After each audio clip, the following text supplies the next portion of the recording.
got the Hotline Bling. Oh Lord, I got to go with the Hotline Bling.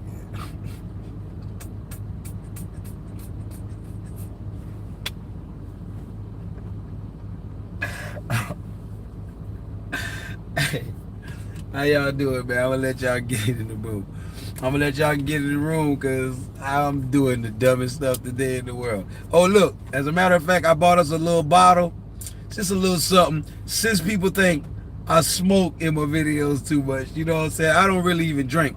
The only thing I drink is cognac.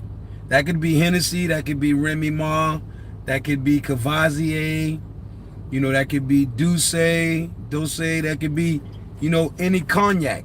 But I don't drink all the time. I don't drink every day. I only drink sociably and when I go out. But I figured today is a special day. I haven't talked to Maserati Ant yet. We probably won't be leaving until later on, you know, in the evening. So I'm going to take me a little sip with y'all. I feel like we deserve it. All right? Somebody gave me this. I take the soap. They know I drink cognac. They said, look, man, we saw what you've been doing for the last few days on your live, and it's nothing less than incredible. Take this. This is for you. I am going to open it today and share with you guys. I wish y'all could get a sip, but I will make a toast to everybody in the building right now. If you're in the building and you rocking with Team No Cash and you would like to get you some of this, first we're gonna pour out some for the people who ain't here. All right, rest in peace. Moment of silence for the people who ain't here. Now, everybody who would like to sip with me, please put you some fire in the comment section. Put some fire in the comment section so I can pour you up a swig. I know you're drinking with me. And I'm going to make a toast, and then I'm going to take a salute. A little bit more for the people who ain't here with us.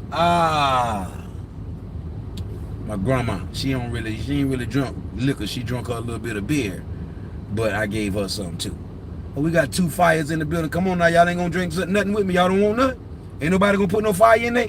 If you in the building right now and you have not hit the like button, please take a moment to look down at your phone and hit the like button while I make this wonderful toast for my few little cashiers that put some fire in there that want to take a toast with me. How about it? This toast right here is so that we never want what we ever need, and we'll never need what we ever want, okay? It's for life, health, wealth, success. May we be prosperous in all of our endeavors. Salute. And I see you in there, Mr. Javon. They're not one, us do we odd. Leite Diok is our one. Salute to everyone.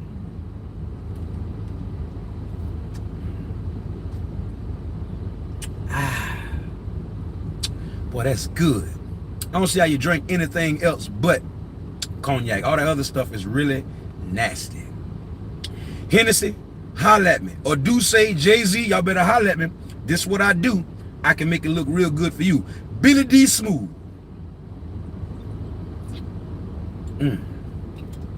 Boy, that's good there. See here with my little drink today and set him down. You know, they don't see nothing in my hand. Maybe it won't get the haters so mad. Haters, sit down and enjoy yourself today. Hey, Javon, I want you to call in on my hotline, man. Give me 1 second. I'm driving to my phone. I don't even got my phone with me. Hold up, Uncle Wilbur just pull up. Let me say what's up to Uncle Wilbur before I leave so he won't think I'm just running because he came.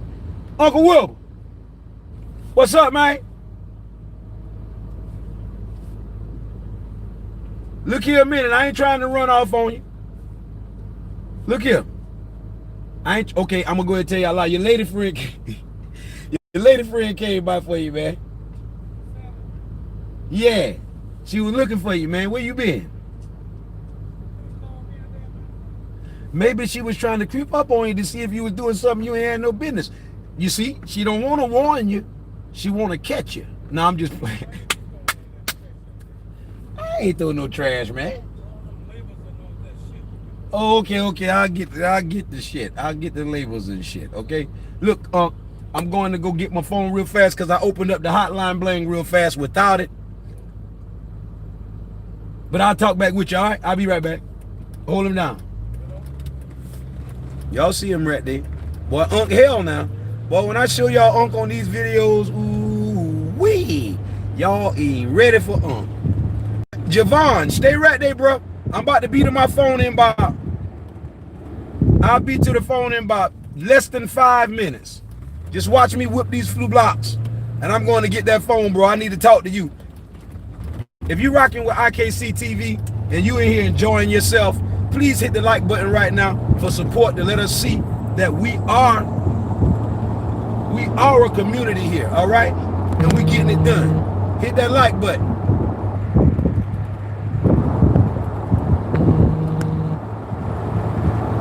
What's going on, family? Hold on, Javon. Well, I got to talk to you, buddy. I see you. Look, you very seldomly in here with me. I know the cashiers wanted to call into the Hotline Bling, but here I am going to open up the Hotline Bling lines, and I ain't even got my Hotline Bling with me. Y'all, look, I be doing so much. I be running like a chicken with my head cut off, right? And I be having so much to do. I told y'all, when you juggle too many balls, right? You drop the ball. Boom. You just drop the ball. So, I don't know. We're going to be all right. Give me a minute. I'm going to get this phone, and I'm going to introduce y'all to my partner. This is my partner, Javon Clark. I want y'all to go over and check out his channel, man. The guy is a very unorthodox dude.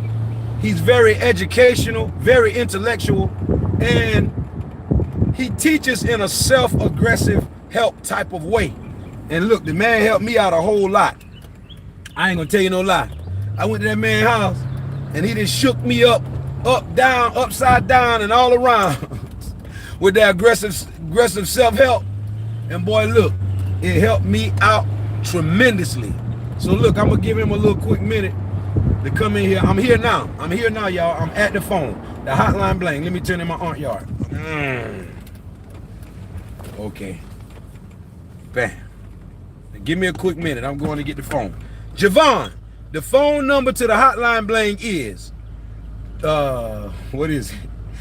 213-391. No, I'm lying. Put the number in the hotline for me, y'all. Is it 219-391-0072? Yeah, that's what it is. Let me go get the phone.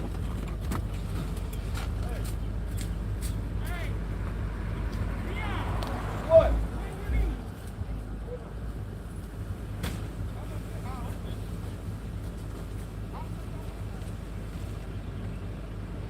What? Later on today? All right, y'all, I got the Hotline Bling phone line.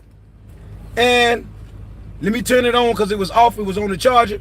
Javon, the Hotline Bling number is 919-391-0072. My bad. I'm sorry. I had forgot it. 919-391-0072. Mr. Javon M. Clark, give me a call, man. The phone waking up right now. Hold on. Let me turn my car around because this ain't a good sight. And that sun don't look good shining in my phone like that. I don't like that. Okay. Now call me, Javon. The lines are open. What's going on, cuz? How you?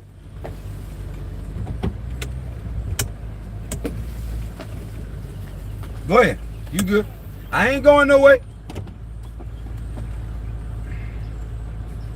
Hey, Javon, call me, bro. Come on, Javon. I know you there, man. Let me see. I'm gonna call you if I got your number here. Oh, boy, I got you, boy. You can't hide from the kid. Let me call you now. Hold up, where my joint at? Let me take these headphones off, too. Y'all see I got my new earbuds. These was a gift. Everything that I ever wanted would be given to me. I told y'all that. These was a gift. Yo. Peace and love, brother. What's going on with you? Hey, talk to the people. Say your name and where I'm calling you from. Oh, man, it's Javon Clark, man. Javon Michael Clark. And, you calling me from the Hotline Bling. The Hotline Bling. Hey, where you at, brother? Man, I'm in the car on 40 when I saw your free bump. I said, let me see what my boy IKNOWCASH talking about. You know, I got to see what my boy talking about. Hey, look, boy, look here. I fucked around and went and bought me a phone for my cashiers for the Hotline Bling. And boy, we got a brand new thing going on over here, Jack. I might need to come. Look here, I might need to come up your way when I get back from DC and go ahead and turn this thing on up a little bit.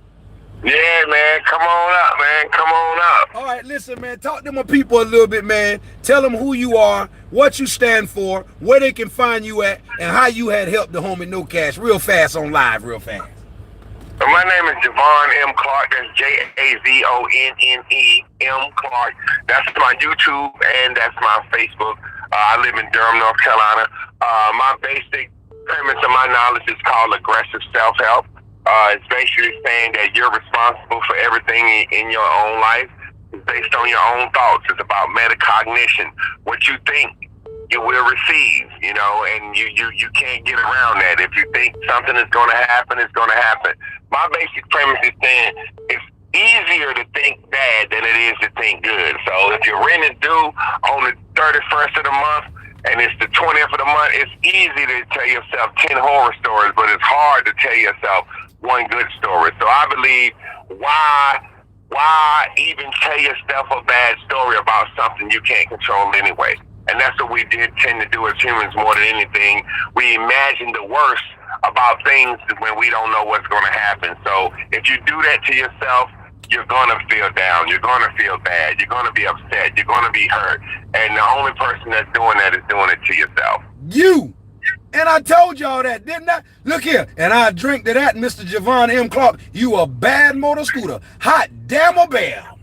You already know what time it is. Why do it to yourself? It's just as easy as seeing yourself, things happen good for yourself as it is seeing bad. But most of the time, we as humans, we look down the corridor of time and we create the horror story. It's so easy to create, oh, I'm going to get kicked out. And we'll actually see our furniture out on the curb. We'll see it the worst. And it's just hard to see it the right way. And either way, you're not right about either way. So you might as well see it the best way possible. I know that's right. Look here, man. This guy is amazing, y'all. Let me tell y'all something. He really helped me a lot on my journey. And I just want to say, look, Javon, man, you keep doing what you're doing because I see you. And look, you tell them, first of all, let me tell y'all a little bit about this guy, just a little bit that I met him through social media, just like y'all did me. I saw him on Facebook, though. He had a video that went viral about how passionate he was about the African-American, Indian, melanated beings in America. And he was saying that we could do better. And he saw something that the Mexicans next door to him had did that shocked him, and it brought tears to his eyes on the video. And that passion had caught my attention from the video, and I began to follow him much like you guys follow me. Then tell him what you did, Javon, when you found out I was on your radar. What did you do and how did we meet each other? I think the first time we met, I came to South Carolina and scooped you. I'm not sure. I think that's the first time we met. That's the first time we met. That was it. And I just wanted you to say that so people can stop hearing me saying stuff. I didn't even know this man from a can of paint. I called him and said, look, man, I like what you're doing. I want to kind of work with you and collaborate. That man said, look, well, let me come get you. I said, okay, cool. I thought he was talking about in the future. That nigga called me the next day and said, I want to come get you today. I said, yeah, man, because I like what you stand for, man. I like what you represent. You know, I like your honesty. I like your truth. I like your movement. I like you as a person, man. I think we can't dispute it. I like the fact that you live your life for yourself. I like the fact that you don't let anybody change your mind about your goals and your dreams, what you're trying to do. And I like the fact that you're giving a voice to the homeless in an unconventional way, man. Like, you actually taught me, you know, so much more about homeless. You know, I always assumed homeless just meant you was actually living on the street every day, but I've been homeless, you know, where I was in situations like you know what I'm saying? So you taught me a lot about that, man, and it made me have a lot more respect for homeless people and people just not being afraid to ask for help, man. I think that's one of our biggest problems. Thank you for that, Javon. Let me say this to add to what you're saying right now. You was talking a little bit about horror stories that people like to make up. I like to call them pity parties, right? Yeah. But check this out. Also in the homeless world, when you meet homeless people, much like what you say you've experienced, you might not have been homeless living in the bushes or off the grid or on the street. Not like that. But you was homeless living from couch to couch. You ain't had your own home, no own address, and you didn't know where you was gonna sleep at night, right? No, not at all. So watch this right here. When people are going through that, Javon, and they're having those problems that they feel embarrassed about, like you and I felt when we went through it, people don't want to embrace their truths, brother. You know what? They don't have a horror story, but I like when you say horror story because in the homeless world, people have success stories. They could be as fucked up as they could be. They could be living in the bushes, and you will meet them in society, and they'll say, you know, I'm not homeless. I'm waiting on my apartment to come open. You know, I filled out for an apartment. It'll be open in right here coming up in November the 13th. The lady will be calling me. See, they'll say anything to you except for I'm homeless and I don't have a place to stay. They have a story, and I get it. I'm not bashing people for it. I understand where it comes from. It comes from embarrassment. It comes from shame. It comes from all of these negative emotions that keeps us from doing what we need to do, like you taught me, taking accountability and responsibility. See, those emotions will keep you from taking accountability and responsibility. That's what I was doing. But when you taught me, brother, you taught me something, but then you also showed me something. And then I had to take what you taught me and apply it. And what you're saying to them right now is some things you told me when I was with you from your own perspective and perception. You was telling me that because you wanted me to wake up and get my shit together. But when I left you, some of those things I didn't listen to you. I did what I wanted to do in spite of. But I took what you taught me and I applied it, and I'm making it work for me. And I use it. And I tell people all the time, the reason why I followed you, brother, and I listened to you, because a lot of what you was making me realize, I already knew. I just was turning a deaf ear to it. I didn't want to take the responsibility. I wanted to name the blame. I didn't want to take accountability, because if I didn't take accountability, it's somebody else's fault, not mine. You see? But you made me. Number one saying, you already know. Everyone already know. We already know. So, and I tell them all the time in my you already know me. I mean, because I'm putting it out there. When I say ready snow that, that means you already know it.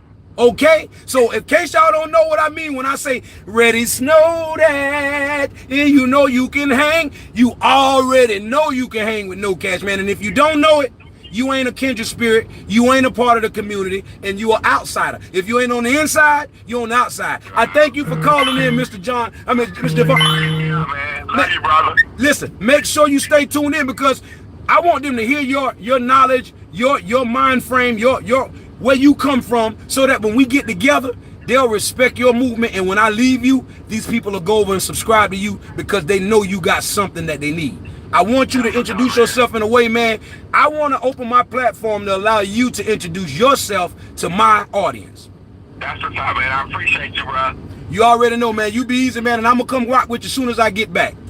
All right, hold it down. That's on my grandmama. Hold it down, brother. Peace and love. Holla at your boy. That's on my grandmama. Look here, man. Oh, Lord, the Cash App is going crazy one time. What in the world? Let me see if I'm missing anything from people. Shouts out to Miss Farrah Stewart for making that doggone Cash App do the ching. Boy, I like that sound. I'm gonna tell y'all, look, boy, that makes me happy. Oh, shouts out to Miss Tanzania Coleman. You made it bling too, but we didn't hear it. But I just want to say thank you very much. Oh my God, look here. I'm gonna tell you, you know what? I think you want me to kiss you in the mouth. That's what you're doing. You want it. You one person who I'm saying, you have given me a lot. You have given me your share of giving, right? If you continue to do it, I'm going to kiss you in the mouth when I see you. Now, I'm telling you, you can take a break. Let somebody else give something. I appreciate everything you're giving, and I don't want you to stop, but all you're going to do is make me kiss you in the mouth. That's all I'm saying. So carry on then. Carry on. Anybody else want to call the hotline today? I got a little bit of minutes I can mess around for shits and giggles, you know, just kick it with y'all a little bit and laugh.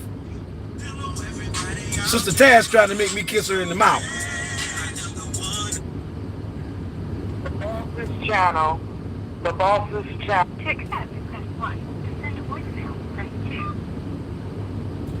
Peace and love. Hello, everybody out there in the world. It's your homie No Cash. Call us, state your name and where you're calling from, please. You're live on the line.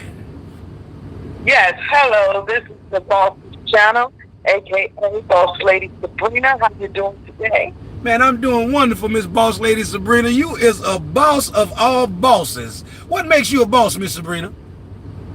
I'm an entrepreneur. I like that. Hey, say no more. That's what a boss is now. I mean, bosses are under that category of entrepreneurship because that means you own something. And when you own something, you can be a boss. A boss pays people to get things done. So if you might be somebody who is a mover and a shaker and make things happen. So welcome to the community, Miss Boss. What you got to tell us today? Well, I'm calling. It may sound like I'm being a boss to you right now, but out of concern, I'm asking for your benefit. If you're grown, you can drink, do what you want, but you're drinking and driving on camera. You have people out here. You don't know who is watching you. So please, just for your sake and your safety and your well-being, can you kind of think about that? I am. Now listen, thank you very much for those words of encouragement. And listen, we're supposed to do that when we see people doing things that we perceive of as going off the deep end. We're supposed to give them a little warning. And I appreciate you for that. You see how I did that? But now let me let you know something about me. All right? So you can understand this community. I don't know how long you've been tuned in. I don't know what you know about me or none of that. But let me make sure you know. Anything that I do in my community or in the society or even in my life when I'm not on YouTube, what I do is I weigh out the consequences of my actions. I already know the consequences of my actions before I do a thing. And I'm striving to teach you that and the people on my live that. So watch this. If you be honest with yourself, I didn't drink and drive not one damn time. That was your perception. I drove over to my auntie's house, got my Hotline Bling, I parked, and I took a shot with my cashiers. And look, it's not even a damn near a shot and a half gone. So now watch this. I want you to understand something. So I appreciate where you're coming from and you mean well. But sometimes I need for my cashiers to have discernment and intuition. That means having great judgment. And you would have never called me and said, no, just listen. I heard when you told me what you told me. I listened with dignity and I didn't interfere with you. And I understood and I took in what you said. So now won't you do the same thing back? I'm trying to get you to see that sometimes as a boss, that's why I don't tell people I'm a boss. And I don't have nothing against bosses. Some people are bosses for a reason. And I respect your bossship. But I am not a boss. I choose to be a leader. What bosses do is they pay people to do the work for them. And that's a great thing. But what leaders do is they go out in the front and say, come on. That means I'm going ahead of you. I'm going to do that which I'm asking you to do. And you just help me. I'm not going to pay you to do it. I'm going to do it out front and you come with me. So now I'm not undermining your bossship or your entrepreneurity. And I believe in entrepreneurity and even being a boss. But I'd much rather be a leader. And I want you to understand something as a boss even. You need to have good discernment and good intuition. And what you would be able to do is look at a thing and be able to understand it without even going in the way you just went in, because I'm not drinking and driving. I have the capacity to turn my car off and go in my aunt's house right now and take me a 3-hour nap if I choose to. But this is my business. See, the problem is also police officers and other officials that be watching on channels. And that was just my way of being concerned. And I respect it. No, listen, I respect that. Listen, don't get offended. Listen, ma'am, don't get offended. Listen, don't get offended. Listen, don't get offended. I respect what you said. I told you. But why are you taking this? Listen, we live on air and they can hear you. Why are you taking it this way? I took your advice on the chin when you thought you was telling me so. No. Listen. When you thought that you was giving me some good advice, I took your advice on the chin. I didn't interrupt you. I didn't feel any kind of way, even though you were lying on me. You said I was drinking and driving. You told a lie on me on live. Listen, you told a lie on me. I did not drive this car yet and took a sip out of this liquor. You're lying. I did not drive this car after the liquor. Now, do you need to rewind the video and watch it to see? You see what I'm saying? You're making an idiot of yourself because you're so much of a boss. No, it's not. You're disrespecting me. I think, no, listen. I think. I'm interested in your best interest. That was the only reason that I called. Okay, so watch this. You speak denial about a lot of things. I've been watching you and I've been supporting you financially before as well. Since 4 years ago. So I'm not new to you. Okay? I've been a sincere fan. But thank you. I will no longer donate and keep it moving. Okay, thank you, ma'am. Guess what? I don't want no, listen. I thank you for whatever you have supposedly given me. I appreciate it, but let me say this. Stop. I don't want to argue with you. This is my platform. I don't want to argue with you. I want you to see this. It is, but you said keep it real. That's what I was doing. Keeping it real. Obviously, you're not keeping it. Listen, ma'am. Listen, if you want me, listen, you don't have to give me. Can you listen for a second? Because it's my platform and I want to talk right now. And you can really hang up if you choose to, but I'm not telling you to. What I'm telling you is, it's my platform that you called into. I gave you a voice. I listened to your voice tell me a lie on me in front of my cashiers. Because that's what you did, ma'am. You lied on me. I don't care how you try to get in and see what you are right now. You are the epitome of the average female that don't want to take accountability. No. Listen, you don't want to take accountability for the wrongdoing that you just did. You called in trying to be a boss. No. Listen, you called in trying to be a boss to tell me about drinking and driving when I didn't even drink and drive. So you need to do your research. Huh? You did. You need replay, screenshots. Lady, you are sadly mistaken. And I'm going to tell you something. I appreciate you calling in. I don't care whether you watch, and I don't want a dime from you if you ain't gave it from your heart. And if you tell me what you gave me, when you gave it, I'll send it back to your ass because I don't need it. I didn't say that for that purpose. I was just telling you how long I have been following you. No, don't change. Listen. Don't change your energy up now. I got a lot of new people. Listen, ma'am. Listen, I got a lot of people that are new that watches me.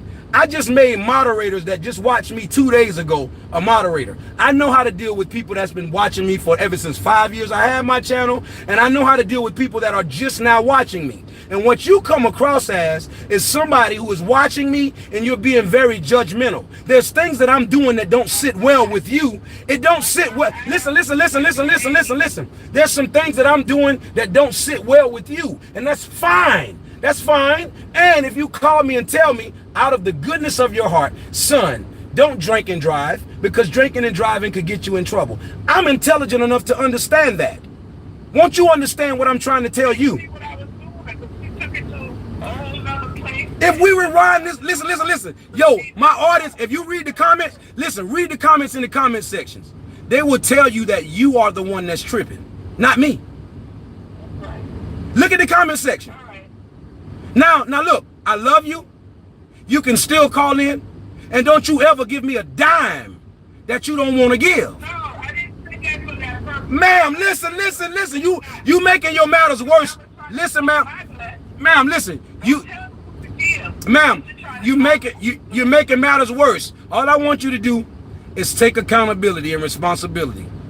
I took responsibility and accountability what you said to me, even though it was false.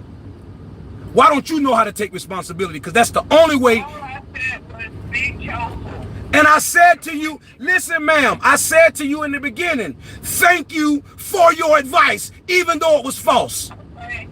Have a good one. You have a great one, and you can call in anytime you want to, but just know I'm not going to pacify you.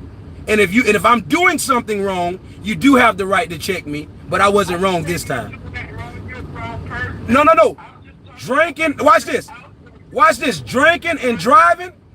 Watch this. Watch this, ma'am. Drinking and driving is not so much wrong. It is illegal.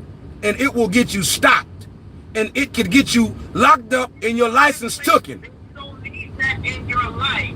And that's why I said what I said. And thank you for that. Listen, and thank you for that, ma'am. But let me let you know something. I did not drink and drive, and you need to watch your video again and realize that you jumped the conclusions to try to be a boss too quick. And maybe you need to try to be a leader. But before you be a good leader, you have to learn how to be a follower. And so I'm going to end the call on that. You have a great day. Listen, you have a great day, and you just made yourself famous with a good 5 to 10 minutes of fame. You did it to yourself. Thank you.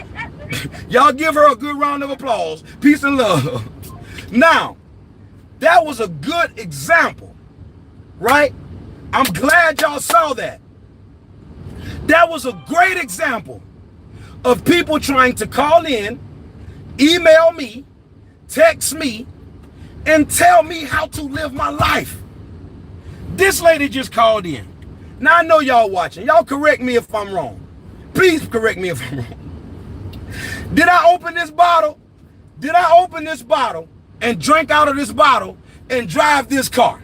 Did I do that? Because maybe I could be slack up. I could be wrong. I could be wrong, y'all.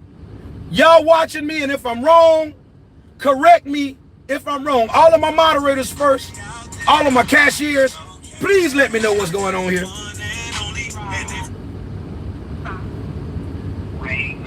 Maybe this caller right here can help me. But look here. We about to let him in. God, Lord have mercy. Hey, peace and love. It's the homie IKNOWCASH. You are live on the air. Call and state your name and where you're calling from, please. Hey, man. I'm Randy Singleton. I'm from Muskegon, Michigan, and I want to get some advice from you. You wanted to give me some advice? No, I want your advice. Okay, first I want to ask you, was you watching it live for a minute here? Yes, I was. Can I ask you one quick question? Correct. Yes, you can. Did you see me when I opened this bottle? No, I did not. Okay, how long were you watching? Actually, I just started following your channel, and I watched live because I seen it was live. I didn't see you drink anything. I apologize for her actions. No. You all right, brother. And listen, don't apologize for anybody else's actions. Let me tell you something. You're welcome to this community. You have an opinion. You have a perspective. Whether I agree with your perspective or your opinion or not, you still can voice it. You see, I'm not against you. But what I don't want you to do is force yourself on me or anyone in my community. Now, don't apologize for that lady, right? Because she did that to herself. And let me tell you what God has done for us all. When we do things wrong, in life, it's not a bad thing to do things wrong, my friend. God has designed mistakes and wrongdoings and shortcomings as a alert system for us, that when we do it wrong or we fall and skin our arm or bump our leg or hurt ourselves, it's a warning to say, don't do that again. Remember what you did to break that finger or to break that arm or to hurt yourself or to do that wrong or to make that mistake or to make that mishap. Remember that. Get it right. And then go on to teach others, right? So when that lady made these mistakes she just made, she just got taught on her own. Because my thing was, I did not drink and drive this car, not one time. Not unless I'm crazy. I just popped the lid on this when I parked the car. And I'm alert. I know what I'm doing. I ain't drunk. Come on, man. A sip, that ain't even a shot. Now, what I was trying to get her to see was, I understand what she was striving to do. She was striving to just say, be careful, son. Don't pull off as you was driving, because you already drunk. Police could have been watching you. You drunk out that bottle. So don't drive off because you could get in trouble. But it's not what you say, it's how you say it. But now I don't want to waste your call up with that lady, man. Please tell me what put you onto the movement. Why did you call in, and what do you have to say to me or the cashiers? Because I appreciate your call. Okay, I really just started watching it like 20 minutes ago, like your just YouTube videos, and you have seemed to grow a lot. I'm actually myself, I live in Muskegon, Michigan, and I've been kicked out by my parents, and I was arrested by my dad's choice. I love music. I want to perform, and I see you perform the most beautiful voice I've ever seen. And I appreciate you doing that because no one else can do it like you do. And what I'm trying to say is, like, yes, I'm drinking right now too. I have had a few glasses. I'm very scared that I'm not going to make it anywhere, and I would like to know that I'm going to get somewhere with you. Listen, brother. First of all, I want you to know that whatever I can provide for you of assistance, advice, instructions, or knowledge, I'm here for you. But one thing I don't want you to do is don't ever say anything negative as a reference to yourself. Because if you say you can't, and if you say you ain't, and if you say you couldn't, or you can't, or then it won't get done. So what I first want to tell you is change your mind frame about yourself first, because self-preservation is the first law of nature. First, you got to care about you more than anyone else does, or more than you think anyone else will, right? Now, once you think and care about you more than anyone else, then you're going to do by you and for you to the best of your ability. And when you do for you the way that you need to do for you, you'll attract others that will help you. People help those who help themselves. Now watch this. I'm not speaking boldly or boastfully when I tell you that.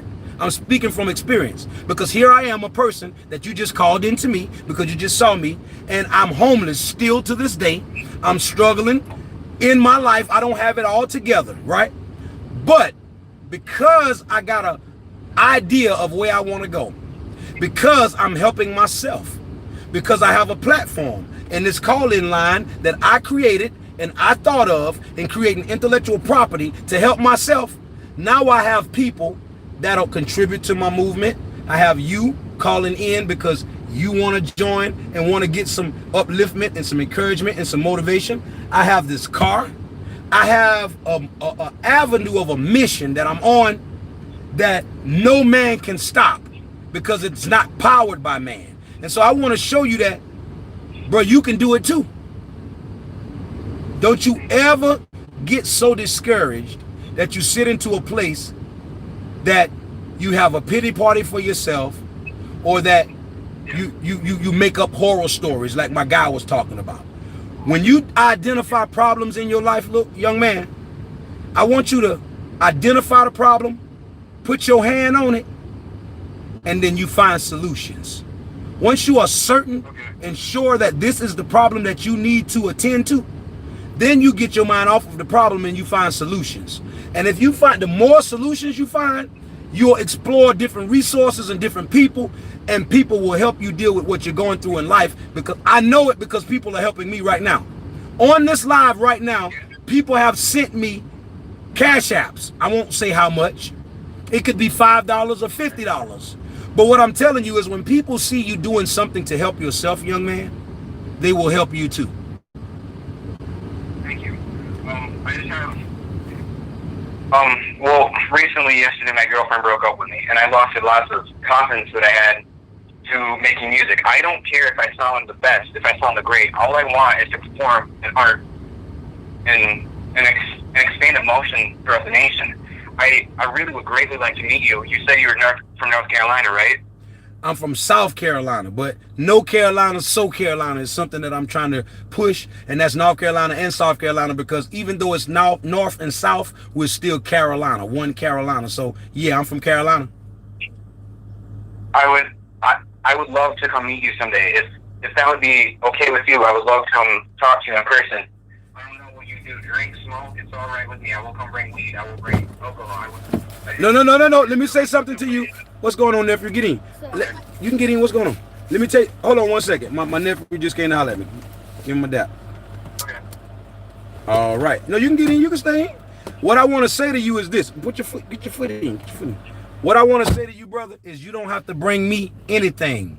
I'm not Jesus, or I'm not someone that you have to come bearing gifts. Let me say that on camera. Anything that I do personally in my own life, like this, or if I deal with the sage, for a better choice of words, I can provide that for myself. Nothing that my cashiers contribute or give to me is ever used on this or any sage. So what I want to say to you is I appreciate that energy though, and the thought, because it's the thought that counts. And you can very well come see me in the near future. Let's just take our time, map it out, and if it makes sense and it's conducive to the both of us, I'll make myself available. I'll make myself available to you. And I want to tell you something.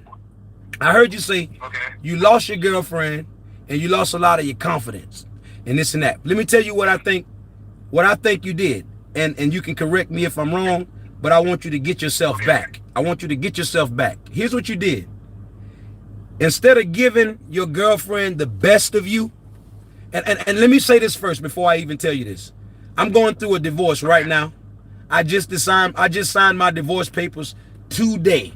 So who is better? What, sir? I'm going to see Duke. You going to see Duke? Okay, go ahead. I'll holler at you in a minute. You can come back when I get off live. I love you. All right, man. Peace and love. What I want you to understand is that I'm going through a divorce right now. I love my wife dearly. I would never have given up on my vows that I took to my wife. And I still love her till this very day, and I got the divorce signed today. But let me let you know something. You cannot hold yourself responsible for someone leaving you. Sometimes... I understand that. I am not. Go ahead. I am not heartbroken. Okay, yeah, I'm saying don't be hard on yourself. And let me let you know something else. Sometimes you can be the best person for someone else, and that person may not be the best person for you. And you probably never would have ever would have left her. And she might have left you high and dry, right? But let me tell you something. Sometimes God presents certain situations in our lives to force people to leave us because he knows that we will never leave them. Did you see when my mama called the police on me? Did you see my mama calling the police on me on all the videos that I was putting up? No, I have not, but I will definitely go check them out. Well, please do, and make sure you subscribe to the channel. Make sure you turn on your notifications bells, and make sure your notifications bell says all.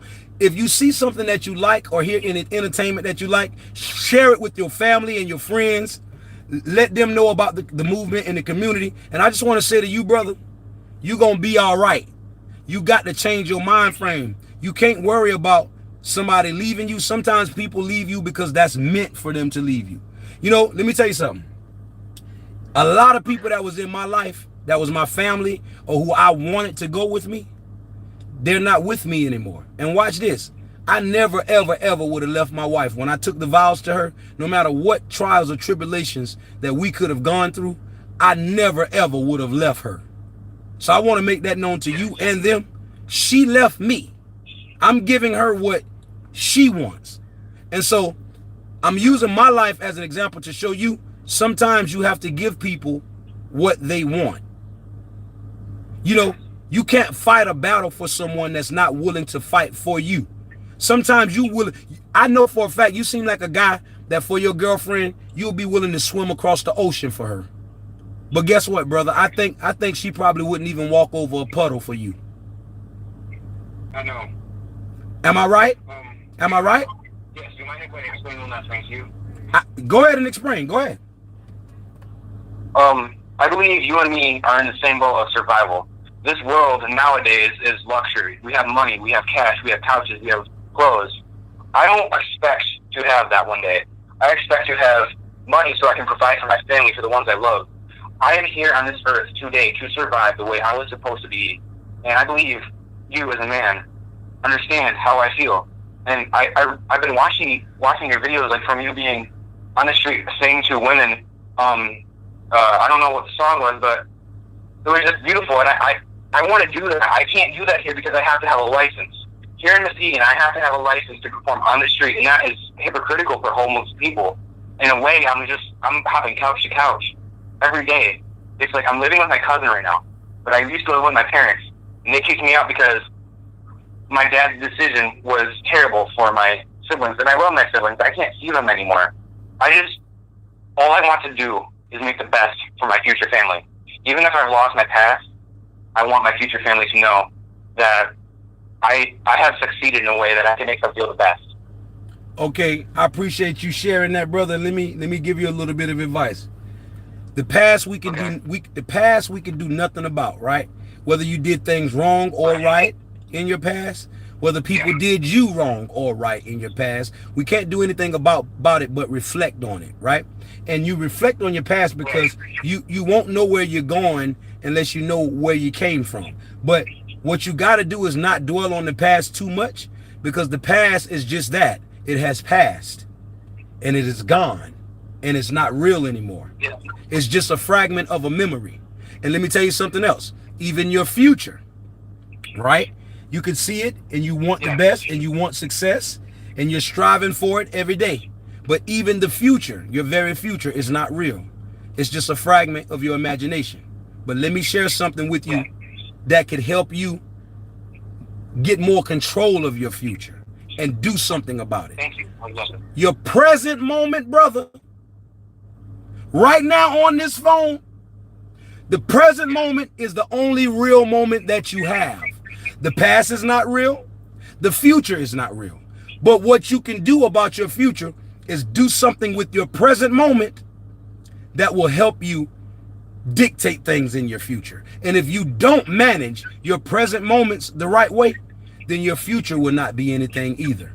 So all I want you to realize is that right now is your real moment, in the present moment. The mind frame that you have, that energy that you have, the thoughts that you're having, that's telling you that you need to do whatever you feel like you need to do because only you know it.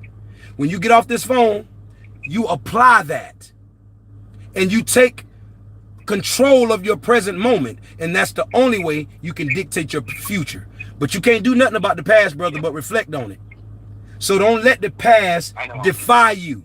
Don't let because a woman left you make you get discouraged or make you think you're not worthy. That woman just probably couldn't deal with you. She probably wasn't enough for you. She probably was dead weight on you. And you probably would have stayed there for the rest of your life. But circumstances and situations in the universe presented things that made something happen to make her leave you. You know why? Because she's probably not the one for you. And the quicker you realize that, the quicker you can get strong, the quicker you can build yourself up, start working on you, and then that way you will attract that special woman that you need, not the one you want. Because I'm going to say something real fast before I get you off this phone. I want to ask you a question, and I already know what it is because I went through the same thing. I bet you chose this woman. You chose this woman. You like her. You love her. You think she looks good. You chose her because of what you like. You did not choose her because she likes you. Correct me if I'm wrong. You are correct. You ask me how I know that. You've been through a lot. I understand, man. Can I quick say something? Go ahead. I would like to stay in contact with you. I don't know. I'm in Muskegon. I'm in Michigan. I have rides to come see you. That's the biggest thing I want to do is communicate with you my life. I know you have a life that is as your own. All my ex-girlfriends have left me. All of them. I've only had 3. Only maybe 4. But what I'm saying is I know one day I will make it to be the best. That's all I need to know is that I will do it. And as long as I keep that in my mind, I will be what I want. Absolutely. And I do not want to let that go. Listen, man, you are whatever you say you are. Listen to me. Say that with me. Say, I am. I am. Whatever I say I am. Whatever I say I am. Now listen, you got to believe that and you got to know that. No, don't believe that. In the middle of believe, there's a little word that says lie. If you know how to spell believe, it's B-E-L-I-E-V-E. In order to believe a thing, you could be knowledge supersedes any belief. You understand that? Yes. So know this thing, man. You have to speak things in your life that are not as though they were. Meaning you're going through a problem, or when girls have left you or leaving you, don't give them the power. You have to say, I chose the wrong women and now I'm going to emit the right frequency to get the right woman. And don't even focus on the woman first. Focus on you. Focus on getting you right. You see, sometimes We want the right woman, or women want the right man. But watch this, brother. Sometimes if the right woman walked up to me or you, we might not even be ready. She might not even want us, but she might not even want us because we haven't been working on ourselves. So where much is given, watch this, where much is given, much is required. So for that good woman to come into our lives and give us all of herself the way we want her to, where much is given to us, much is going to be required from us. That's why I tell you to work on you. Don't worry about these women. Don't worry about the exes. Don't worry about no new ones. Focus on you, your life, and your stability. And when you get you together, that special woman will come along and notice how well you value you, and how well you take care of you, and how well you preserve you. And then guess what she can only do? Come and get in line and do the same thing. Yes. So I'm with that. I mean, if you keep in touch, brother, I'm here for you for advice. Now, I'm not gonna lie to you and agree to something that I know I can't. I got a lot going on in my life right now. My living arrangements is topsy-turvy, and I don't even have the money that people think I got. So I'm letting you know, if it's just me making myself available to you, I most certainly will. If there's any current that I have, or any advice, knowledge, or wisdom, I will make myself available to you. If you reach my phone lines and I'm available, you got me, bro. This is who I do it for. Especially you. You are the youth. And I will give you more of my time than I will give an adult. So know that I'm on your side. Hit that subscribe button. Stay tuned in and help me push the moving out in your area. Stay connected, brother. I got you. What's your name? Are you commenting in my comment section? Yes, I commented. My name is, in the comments is MC Milestone. MC. My name is actual is Rain Singleton, RHAYN. I will definitely contact you, man. Listen. Do me a favor right now and make a comment in the comment section. I'm going to make you a moderator. I'm going to make you a part of a group of people who's going to inspire you, motivate you, encourage you, and give you love and peace, and let you know that the best is yet to come. So you can stop thinking the way that you're thinking. We're going to make you a part of this community right here, the moderator community. And just for you, I don't even care. You will learn along what the moderators do. But right now, I just feel like I want to make you a part of something that makes you feel needed, or makes you feel a sense of needing. You see what I'm saying? Man, I've got to cry. I want to cry right now. I've been drinking so much, but I can't explain. When I am sober, I cannot cry over anything. But when I drink, I know I am 17 years old. I live in Muskegon, Michigan. And if anybody wants to come and get me, they can. But what I'm saying is, I've been arrested once in my entire life. And I spent 30 hours in jail for my dad's decision. And you have changed my entire perspective on how I should see things.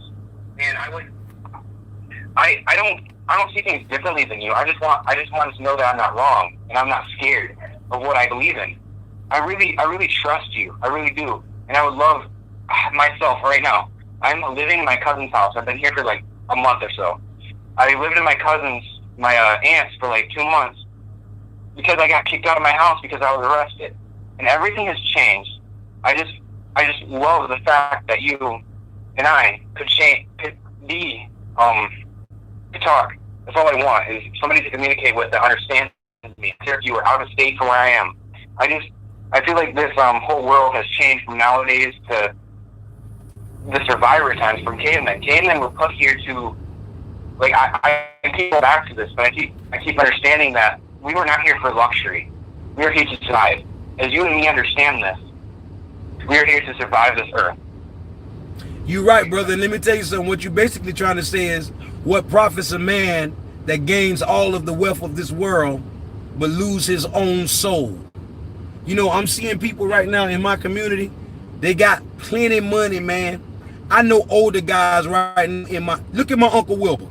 My Uncle Wilbur got one of the nicest houses that I've seen personally, and he built it with his own hands. Right now in his life, Uncle Wilbur don't even have a woman in the house with him. That big, nice house, he don't need a woman to share it with him. Uncle Wilbur got his own money. He got good money, a nice bank account. He got a car. He got a truck. He's a carpenter, plenty of money in a nice house, but he have no one to share it with. Yeah. So what I'm beginning to show you is that you're right. We do understand that money and wealth is not everything. And the things that you and I have are more valuable than any amount of money. And that's why I connect with you. And that's why I'm spending this time with you, to let you know you are somebody. Don't let what you go through dictate you. Don't let what people say about you dictate you.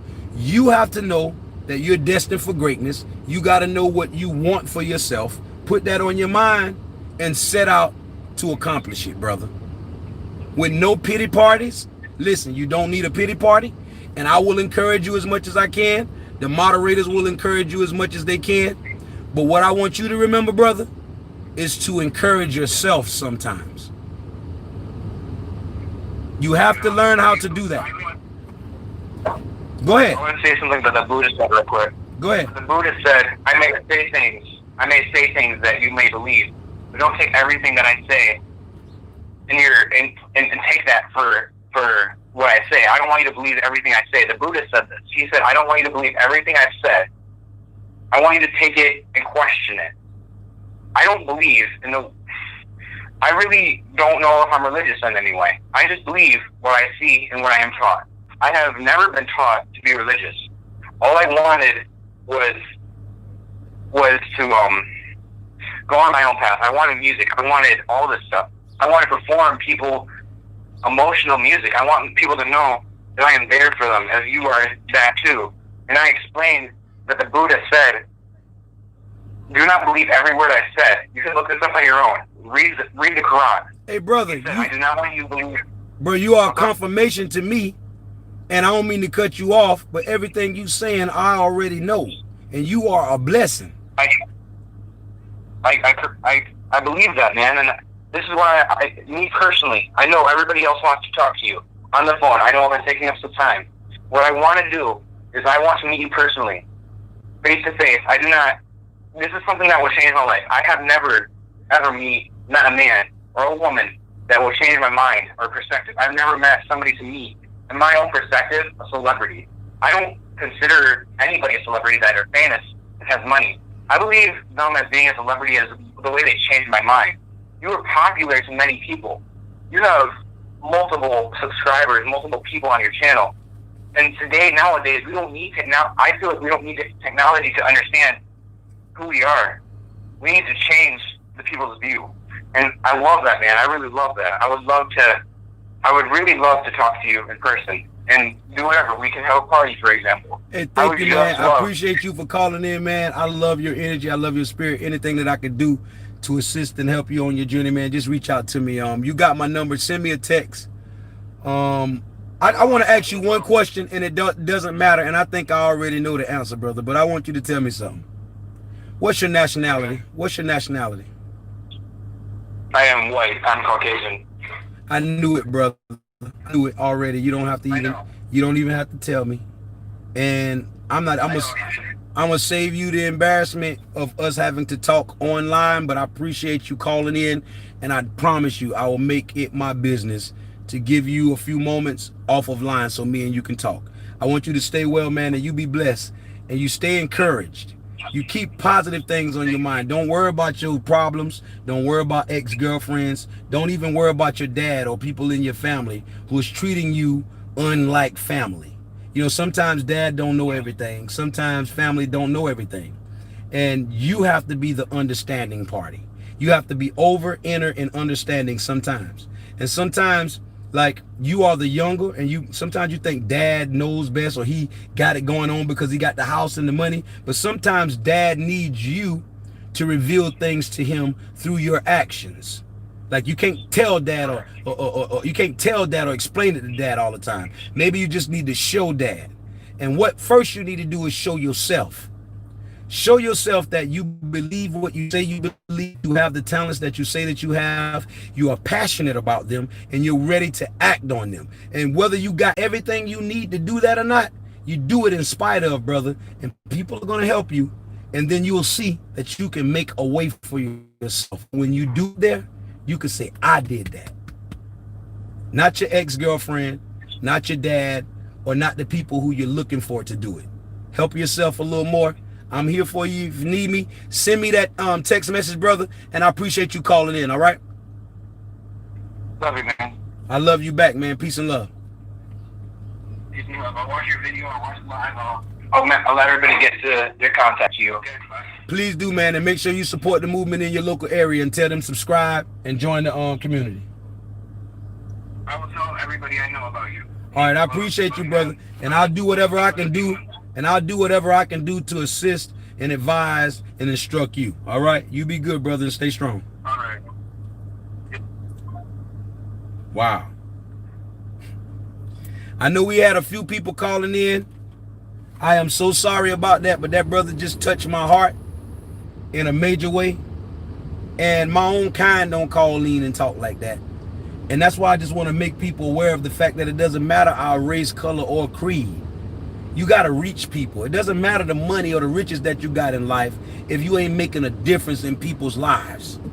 I don't really even have any riches, but I'm making a difference in a lot of people's lives. And that means more to me than any dollar amount.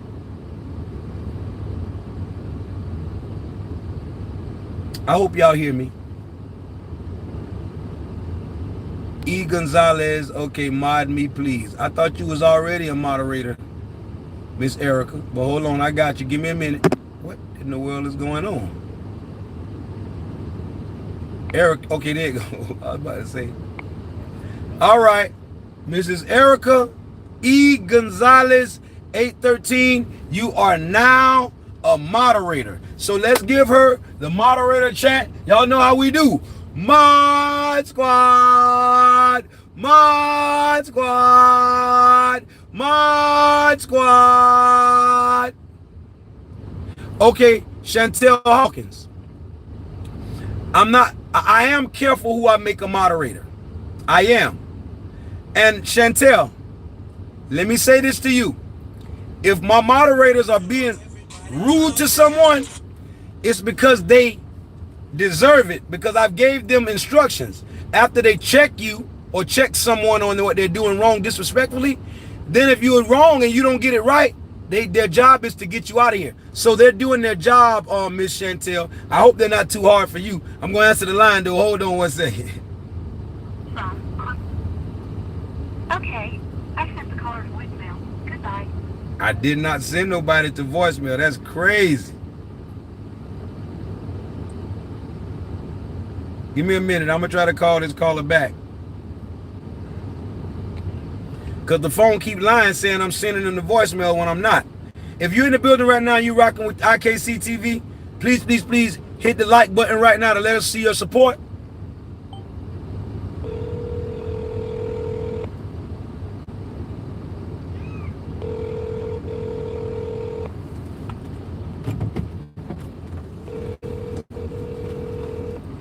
Look at my nephew right there.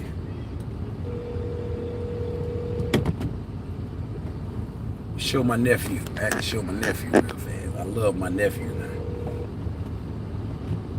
They not answering. That's somebody. Y'all know what? That's probably one of the haters or somebody who's shy. But they called in and I didn't answer it on time. And they hung up. But I see somebody else calling. That was a missed call. Let me call them back. Oh, I know who that was. I know who that was. Hold on. I got to let y'all hear from this guy. Hello? Peace and love. This is the homie No Cash. Somebody called in from this number right here. Call us, state your name and where you're calling from, please.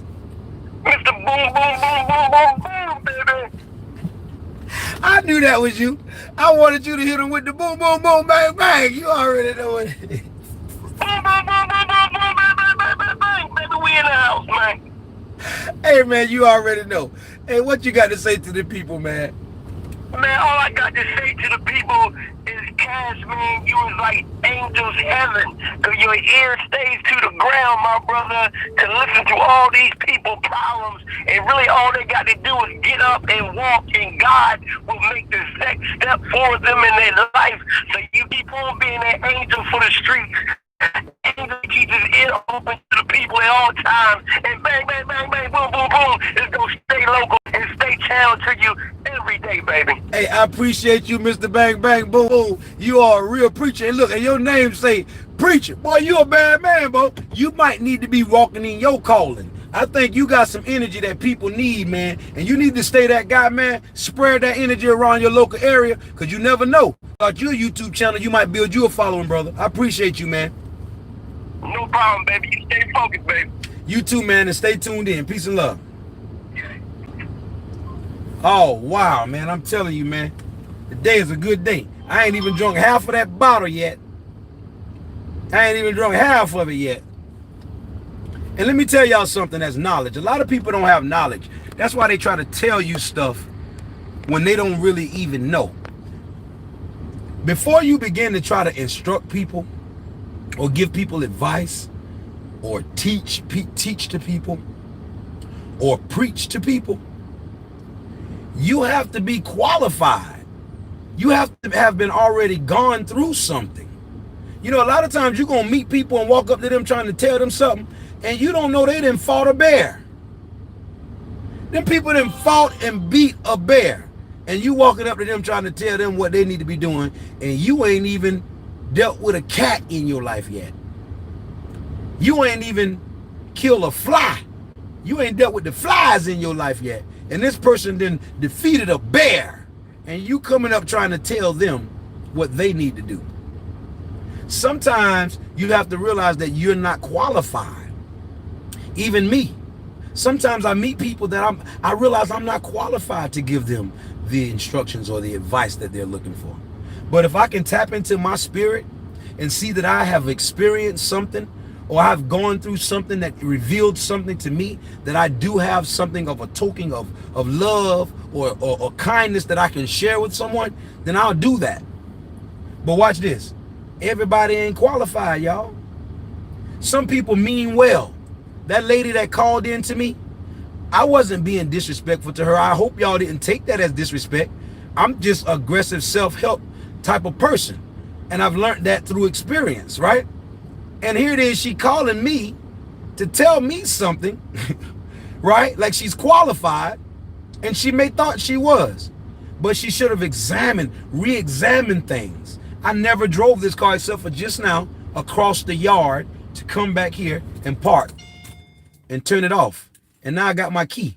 If the police come pull up right now on the street that I'm on with my drink, there's nothing a police can do to me. Let me tell you why. Because I know the consequences of my actions before I indulge.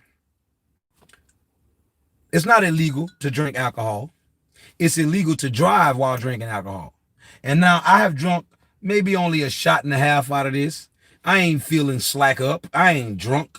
I ain't even the least bit there yet. Look, matter of fact, y'all hold on one quick second. Let me take me one more quick swig, if I will. You see, if I can, for mind my own business, please. You know, I just want to feel good one time. Y'all hit the like button while I take this swig.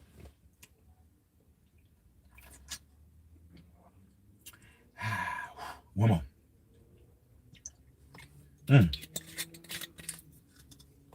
Yeah. Now that's about half of it right there. Now we're gonna set her down. I'm gonna take her in the house when I go over there. Finish getting my bags packed and stuff like that. But let me tell y'all something in life. There's a difference. There's a large difference between right and wrong and legal and illegal. Now, when I tell y'all this, I'm going to get off here because I know sometimes I go over a lot of people's heads. And I just learned something 2 days ago that taught me something about me, and I'm going to use it to deal with people better.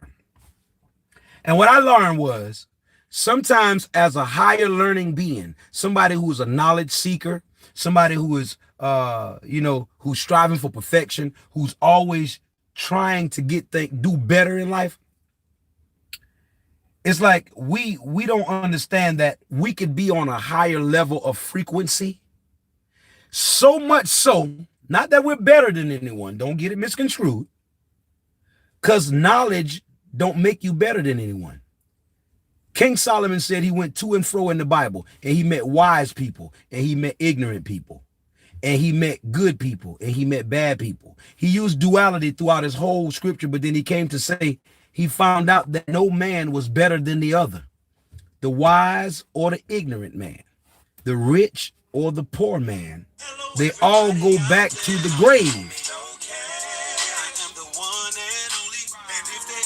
I'm gonna let them in because I'm chilling with y'all now. I got time today.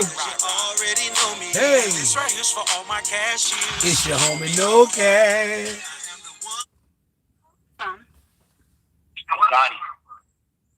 To accept, press 1. Peace and love. Hello, everybody out there in the world. It's the homie No Cash. Call us, state your name and where you're calling from, please. Hello? Hello, it's the homie No Cash. Peace and love. Call us, state your name and where you're calling from, please. Well, my name is Dottie. I'm calling from Sacramento, California. Wow. Listen, let me tell you a secret before you say anything. Most of my fans is in California. I don't know whether it's Upper California, Lower California, Sacramento, Long Beach, or wherever, but let me tell you something. California is representing for the homie No Cash in a major way, and I know it because my statistics and my analytics tell me. So thank you for calling, and what you got to say to us, brother? Oh, man. Pretty much, man. I've been watching you since day one, man, since you was in that trap house on the floor, man. I know that's right. Oxtails. How old are you, young man? I am 29. I just turned 29, brother. That's what's up, man. I appreciate you, little family, for calling in. And like I say, man, anything I do it for the youth. And if I can provide of a service or any type of advice for you, I'm here for you, man. But you called in for a purpose, and I want you to tell me, why did you call into the community today? Oh, man, I just wanted to reach out for you, man, and pay my respect to you, man, because, you know, you one hell of a singer, and not just that, man, you give good advice. Wow, man. And I was just listening to the conversation y'all was just listening to, man, and that's, you know, it touched me too, man. Hey, man, I appreciate that. And let me tell you something, right? A lot of times, right, people would never do what you're doing. Call and give another person, you know, some accolades for what they're doing that's good. And I want to say to you, you stay being that way and do it to other people as well, because when people don't fan the flames of a good movement, then the fire can't spread. People need you guys to fan their flames. Like me, I will be without people like you or my cashiers. And so I know that. But it's getting past the people who don't understand your mission, who don't want to see you do good, or who's against you. I can't focus on them people, but I need for you and all of my cashiers to know, as long as y'all show up and show out for me, we gonna do what this community is meant to do, whether it's 1,000 people or 1,000,000 people. You don't need a whole lot of people. You see? You just need a lot of valuable people. And so I appreciate you for calling in, brother. And anytime that the phone lines are open, and anytime that you want to leave this call line right here, a text message or an email address, I'm sorry, you can do that, brother, and I'll make myself available to you if I got the time. All right? Yes, sir. Sounds good to me, man. I appreciate you, brother. It's been a pleasure talking to you, No Cash, man. Hopefully you come to Sacramento, man, and do something out here, man. Look at, man, the pleasure is mine, and I'm going to open up the lines to the next caller, but keep in touch, man. I love you, little man. Peace. Bill. To accept, press 1. To send a voicemail, press 2. Peace and love, man. It's the homie No Cash. Caller, you're calling in. You're live on the air. State your name and where you're calling from, please. Bill. Your name is Bill. Yeah. You say Bill. Yo, man. Hey, man, let me tell you something, man. I like what you're doing, though. But your moderators, they keep your number down, man. If people ain't disrespecting you, they should let us say what we want to say. Well, you right. Now I haven't been watching. Now I'm gonna take this moment to learn something because I'm fair. Hold on. I'm gonna listen to you because I want to learn. But I've already trained my moderators like this. Let me tell you something. Maybe you don't know, and then I'm gonna hear what you gotta say. I've trained them like this. If somebody is doing something against the natural order that we have over here, and the natural order, brother, is peace and love. If somebody's in here doing something other than No, I ain't always right. Listen, you're right. Listen to what I'm saying. I'm not striving to always be right.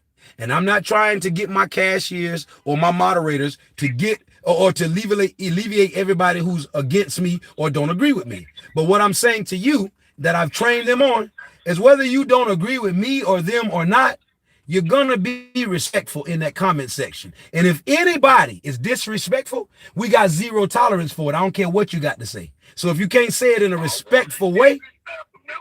I wasn't disrespectful. All I said is no cash in. You can have your own opinion. All right. So let me give you the floor, cause I like you. I like your energy. But they like, look, I wasn't disrespectful. Okay, so now let me give you the floor. I promise you, no cash. I want you all the time, man. I promise you. Okay, so listen. I'm about to help you out, brother. Listen to me, man. You got me hot. Let me crack my car 1 second. Hold on. See, I'm like you. I can reason with the brother. Can you tell me what your problem is, sir? What was your comment, and what did someone erase, and why did you get blocked, if that was the issue? I say, look, no cash say, you say your opinion. I say, that's in my opinion. I say, no cash, he should be drinking. That's in my opinion. You know, God, you can't get mad at me, my opinion, Okay, now you right. Now hold on, let me help you out on camera. Let me help you out, because I thank you. What's your name again? Bill. Okay, Bill. All right, now listen, Bill. I'm about to help you out. Moderators, pay attention, please, because I feel where Bill is coming from. I'm not trying to get my moderators to block everybody who disagree with me. Let's don't do that. Now, if they are being disrespectful after you check them once or twice, then they go to Block Nation. But if this guy called in and say, or not even this guy, let's just say a lady calls in and say, or not even call in, say she make a comment and say, I think IKNOWCASH shouldn't be smoking in his videos. Don't y'all get mad enough to block her, because she has a right. You right. And listen, I ain't even just saying that because you say I'm the man, but I appreciate that and I thank you for that. Thank you, brother. I appreciate you. But now listen, I'm not saying that because of that. I don't want us to be. Go ahead, say something. 727, they blocked him too. Oh, he wasn't saying that wrong. Hey, bro, I'm on your side with this one.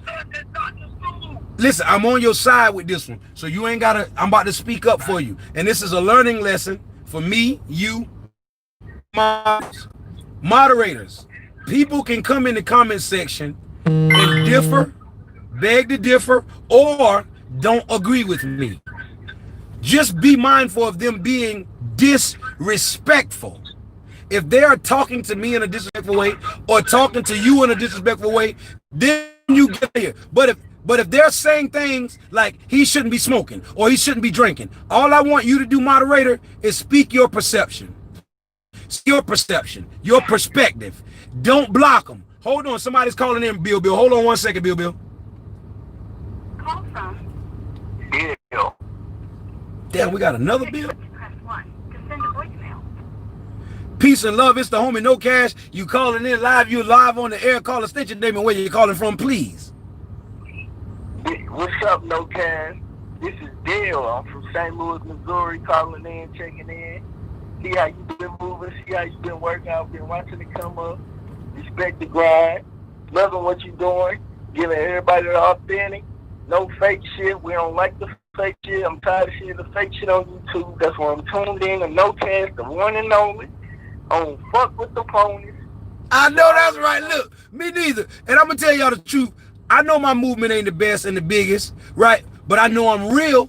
And in the end, when all the fake stuff fold, I'm going to still be standing, because all them pranks and all them craziness that people watching of the other YouTubers, and I ain't going to call no names because I ain't no hater, right? And I don't speak on other people. Right. But I do know that a lot of that stuff is fake. They scripting it and they making people watch it, and it's fine. But I want to give y'all the real. And if we got to grow slowly, and if it don't get me a whole lot of interactions and a whole lot of likes, and who cares? I know in the end, the little bit of people I got gonna be the realest motherfuckers in the world, and I appreciate that. All right. Right. So look at, man, I appreciate you calling in. Let me hook you back up with the guy on the other line, Mr. Bill. Because I don't want him to think I'm, oh, Bill going on my ass. Bill, why? I got to call Bill back. I don't want him to think we disrespected him. But listen, man, I appreciate you calling in. You got anything else you want to say to me or the cashiers before I call Bill back? I got one thing to say. Just keep on doing the thing. Keep grinding. Keep working hard, man. Hard work beats talent. The talent is not working hard. I know that shit, right? And look here, that's why I'm working so hard, because I know I got talent, boy. I'm blessed and highly favored. But one time I was a lazy little scoundrel. I wasn't working hard. I thought because I could sing and because I had things going on and I was favored that I could just ease on through life. But that ain't work like that, bro. You got to work just as hard. Because if you don't, that person that ain't as talented as you, that's working hard, gonna pass you behind. So I appreciate you for that, man. And keep in touch with the movement, man. I appreciate you, brother. Peace and love. You know what it is. All right, let me call Mr. Bill back, because I know Mr. Bill ain't playing no game. Bill trying to Bill trying to get back right. You are trying to reach is unavailable. Damn, Bill, I'm trying to call you back. Hey, Bill, call me back, man. Why you hung up? Man, I'm about to get real with you, Bill, man. Let me see.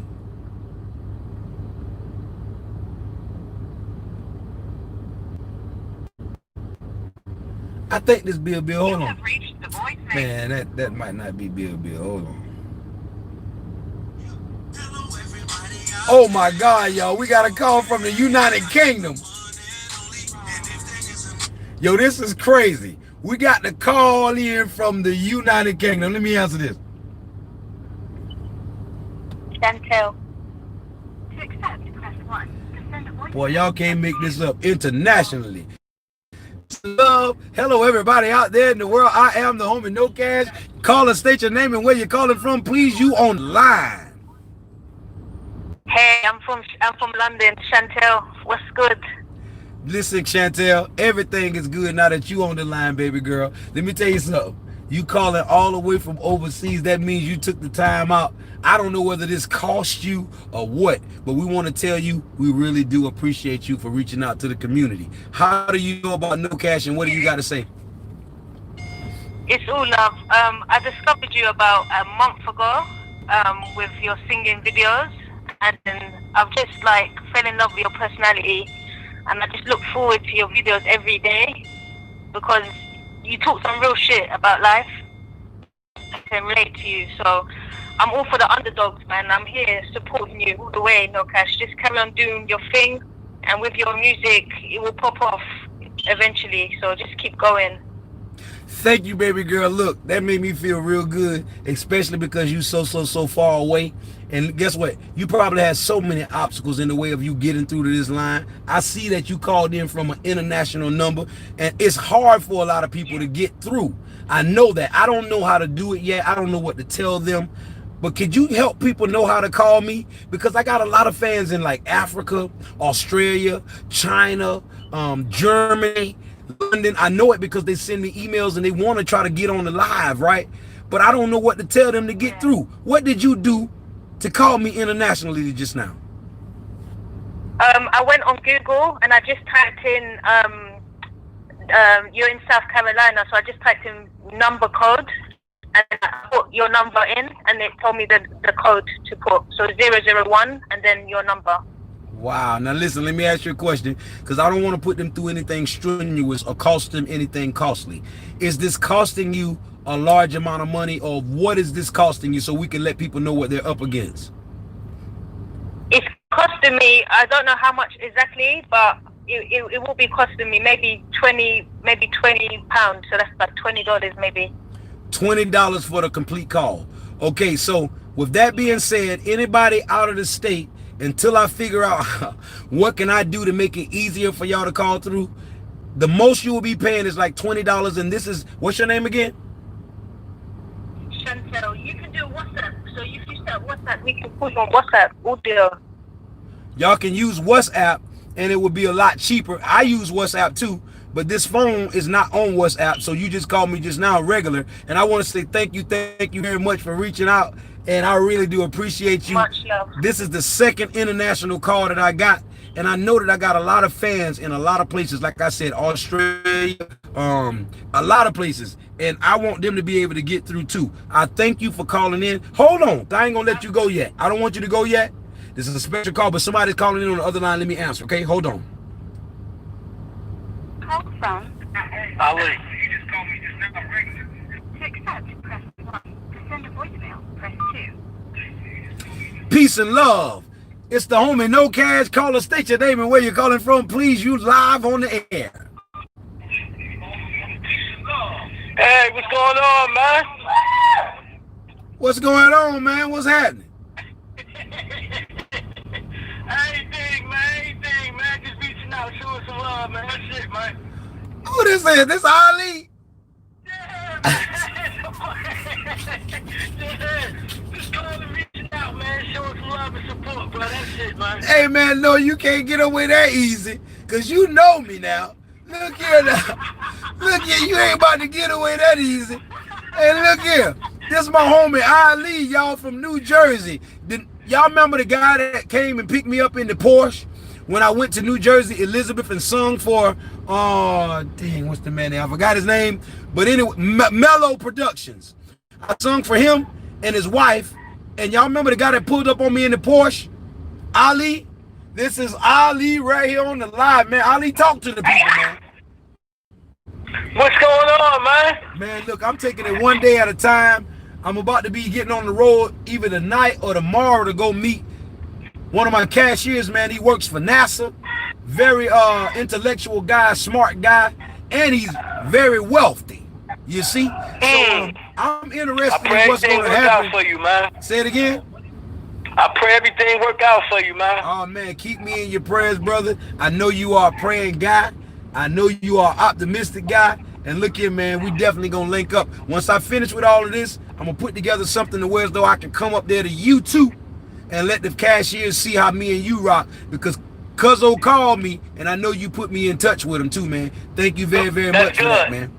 That's good, man. I know you was happy to hear you, and you was happy to hear from him. He didn't call me about 4 times. We connected now, brother, and that's all thanks to you. I appreciate you, man. That's what's up. That's what's up, man. That's what's up. I don't want to hold you, man. Now, do you got anything that you want to say to the cashiers or myself before you get off the line, man? Hey, just keep supporting, man. Showing your love, man. He gonna make it, man. We gonna push him. We gonna be there for him. We gonna support him and keep on moving, man. I appreciate you, Ali, man. Thank you very much, brother. You don't know how much this just meant to me, man. You're a real dude, and I'm glad you called in. Peace and love. All right. Oh, man, I left the other call on the other damn line like a jackass. I'm sorry. Oh, my God, man. I'm tripping. Why did she hang up? London. I'm sorry. I am so sorry. I know you long distance and everything. I'm sorry. If you call back, I'll pay for it. Call me back. The lady from London. If you call me back, I'll pay for the call. Please call me back. I'm so sorry. But now I'm calling another caller back. Davis Siddle Davis. I'm calling you back, Siddle. Davis from Florida, Lakeland. You're not answering. Hello? Hello? Okay, well, I tried. Let me see, can I call the United Kingdom back? I ain't never called the United Kingdom on this phone.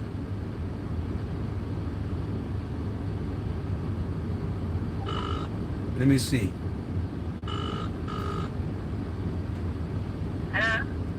Peace and love. I'm calling you back because I am so sorry that I left you on hold, but I was clicking you over gone when I clicked over. Okay, so what I want to do is give you the opportunity, because I'm glad that you took the time to call out to me all the way from overseas. That is a wonderful thing. And if you give me a quick second, I know that it's a special moment because it'll be a special time. So just hold on one quick second and I'll tell you so. Hold on.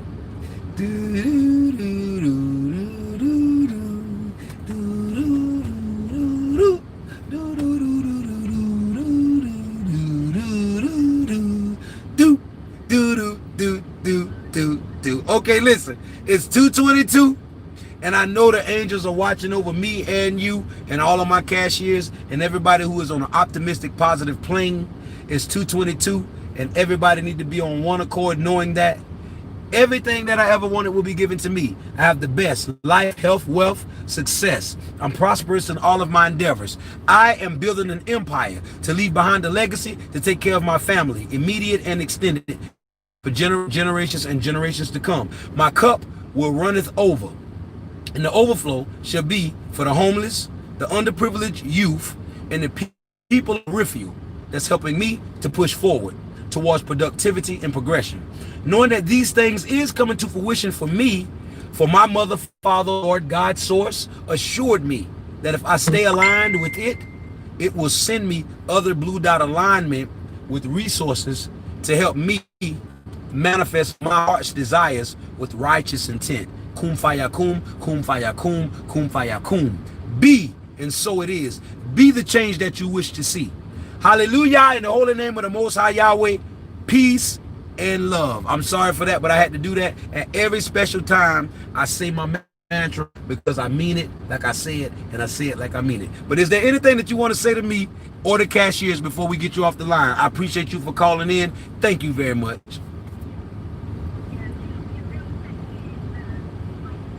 Hold on, I can't hear you. Hold up. Why can't I say it? Now I can hear you. Say it again.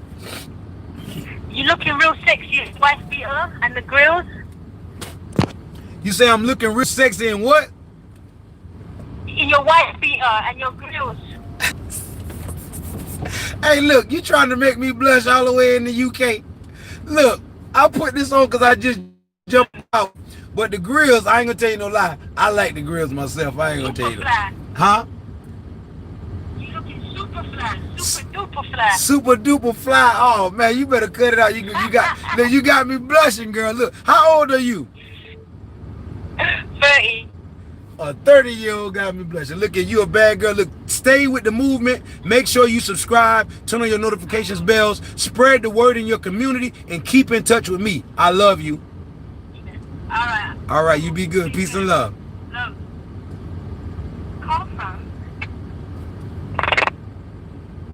To accept, press 1. Okay. I sent the caller to voicemail. Goodbye. Man, that's bull. I don't like this, man. I did not send that caller to no voicemail. Now I gotta call him back. Hold on.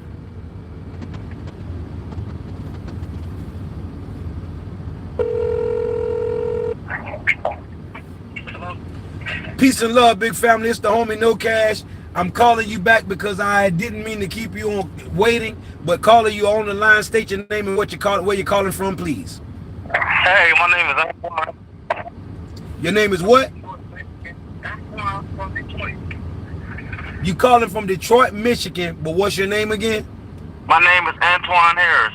Antoine Harris. What's going on? Now listen, I know that name. You got in touch with me before, didn't you? Yes, sir. See, I ain't no fool. I know my people now. Now, how long it's been since we talked? It's been a minute. A long time, ain't it? Yes. But look, I don't forget no names. That's right. And I might not put the face with your name until I see it, but I don't forget a face either. So talk to the people, man, and tell us why you're calling in. Oh, I just wanted to call in and tell you to keep on doing what you're doing. You know, God helps you. You know, man, and it's very inspirational, you know, when you talking to us, you know what I'm saying, and the stuff that you going through, it's a lot of people going through what you going through, so you ain't the only person going through what you're going through, and I always be watching you, and, you know, man, just keep doing what you're doing. Hey, man, I appreciate you, and let me tell you something, you are just a confirmation for why I do it, and that's why I'm doing it. A lot of people, I'm getting more people that don't understand my movement reaching out to me than people like you, but I don't care about that. I'm doing it for people like you. And the people that don't understand is fine. But the people that got it understood, inner, over, and understanding, I'm doing it for y'all. So y'all reach out. Let's create this movement, join a community, and therefore we all can speak out and speak our voices of our trials and tribulations and things that we're learning and overcoming, and create a better community and society for ourselves. All right? Right. That's why cash is all of me. You already know it, brother. Cash is who? It is you. It is me. That's right. Look here, man. Make sure you hit that subscribe button. Spread the movement in your community. Let everybody know, and your friends and family. Hit that subscribe button and join what we got going on. Because next year, I keep telling you, the best is yet to come, and it is. Yeah. All right. All right, family. I appreciate you calling in, man. Peace and love. All right. Peace and love. All right, brother. All right. Wow. Boy, these hotlines is open today. You hear me? Let me see something. I'm gonna try to call this caller back one more time. They might be shy, but we're gonna break them out of that shyness. Siddle Davis or Siddell or Siddle Davis. Answer the phone. We calling you. You called in. We missed your call, and we trying to give you your fame. Your 5 to 10 minutes of fame. Answer the phone. She might be too shy.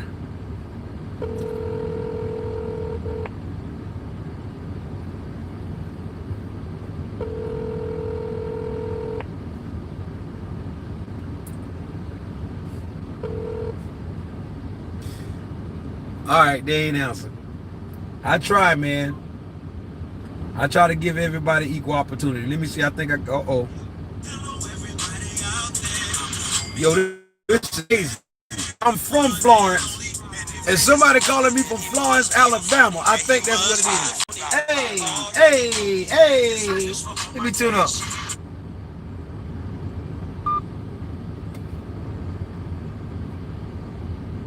Hello? Peace and love. Hello, everybody out there in the world. I am the homie No Cash. Caller, state your name and where you're calling from, please. I am Tracy from Huntsville, Alabama. Huntsville. Now look, when you called in, I got excited because the phone said Florence, Alabama. Is there a Florence, Alabama near you? Yes, it's Florence, Alabama. It's about 30 minutes from Huntsville. Wow, look, I'm from Florence, South Carolina. And let me tell you why I think that's special that you're in Alabama, because you're right next to Georgia. In Augusta, Georgia, North Augusta is in Georgia, but all the rest of Augusta is in South Carolina. And James Brown, the hardest working man in show business, is from Augusta, North Augusta, but he used to spend a lot of time in South Carolina, where I'm from. So when you called me, I was like, wow, this lady is close to the Godfather of soul. What you got to tell me right now today, and what you want to say to my cashiers? The phone lines are open to you. Okay, that's neat, because James Brown, he was just buried here in Huntsville, if you know that. I did not know that. Huntsville, Alabama? Yeah, they buried him here. It's a school here called, what is it? Seventh-day Adventist School here, and they buried him on the ground near the Seventh-day Adventist School. Wow, you can't make this up, man. I appreciate you calling in. I didn't know that. But yeah, man, I'm putting on the shoes of I'm putting on the shoes of James Brown, because I'm gonna be the hardest working man in show business. You see what I'm saying? So that's why. Go ahead. Yeah, they buried him at this college called Oakwood University. Oh, okay. Well, you learn something new every day, and I appreciate you. Caller, you on the line. State your name and you already state your name and where you're calling from. What is there you want to tell us in the No Cash community? You got the floor right now. Okay, I just want to say that I messaged you earlier just saying I ran across you just yesterday. This is my first time even knowing anything about who you are and everything, and I've been watching videos, and you're just so inspirational to me in a personal way, because I even shared you with someone and I told them about you. And I know you're so inspirational because this morning that same person texted me and said, "Who's that guy you told me about yesterday?" So I just know the energy is so real, and it's just immaculate how I'm feeling, and just to know that it's not just me, someone else, you're reaching other people too. And sometimes you will get negativity, and that's been something I've gotten over, the last years. But when I just hear what you had to say yesterday on all the clips I watched, I was just like, oh my God, this is so, this is real. You know what I'm saying? Yeah, I appreciate it. Someone can understand what you got going on, and just to hear like how you overcame. This just That's just wonderful. I appreciate you for calling in and being outspoken as you are, and I appreciate every compliment that you're giving me. And please know that I don't let compliments go to my head, and I do not let criticism get to my heart, but I do know how to value a genuine cashier or a fan that calls in and want to give me a compliment. And I want to say thank you very much. I appreciate you.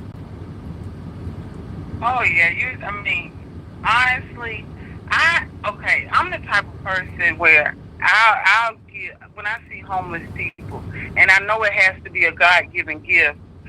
To me, I see them as myself, if you understand what I'm saying. It's not like, oh, I see you as being homeless. I see you, if I'm eating, I want you to eat too. And so I just see, like, what you're doing. You're touching so many people. And a lot of times what I like about you now that I just started watching you yesterday is that you have confidence.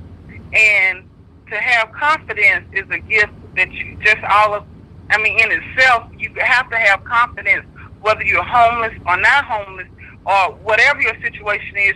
You have to have the confidence to go forward, and that weeds you out from staying in that same situation that you're in, because the confidence will allow you to become who God has for you to become. And this is just confidence for me today to even call out, because I'm usually like a real quiet person. You're an introvert. Yeah, I am. I was a teacher, and you would think that I would be an extrovert, but I'm not teaching now.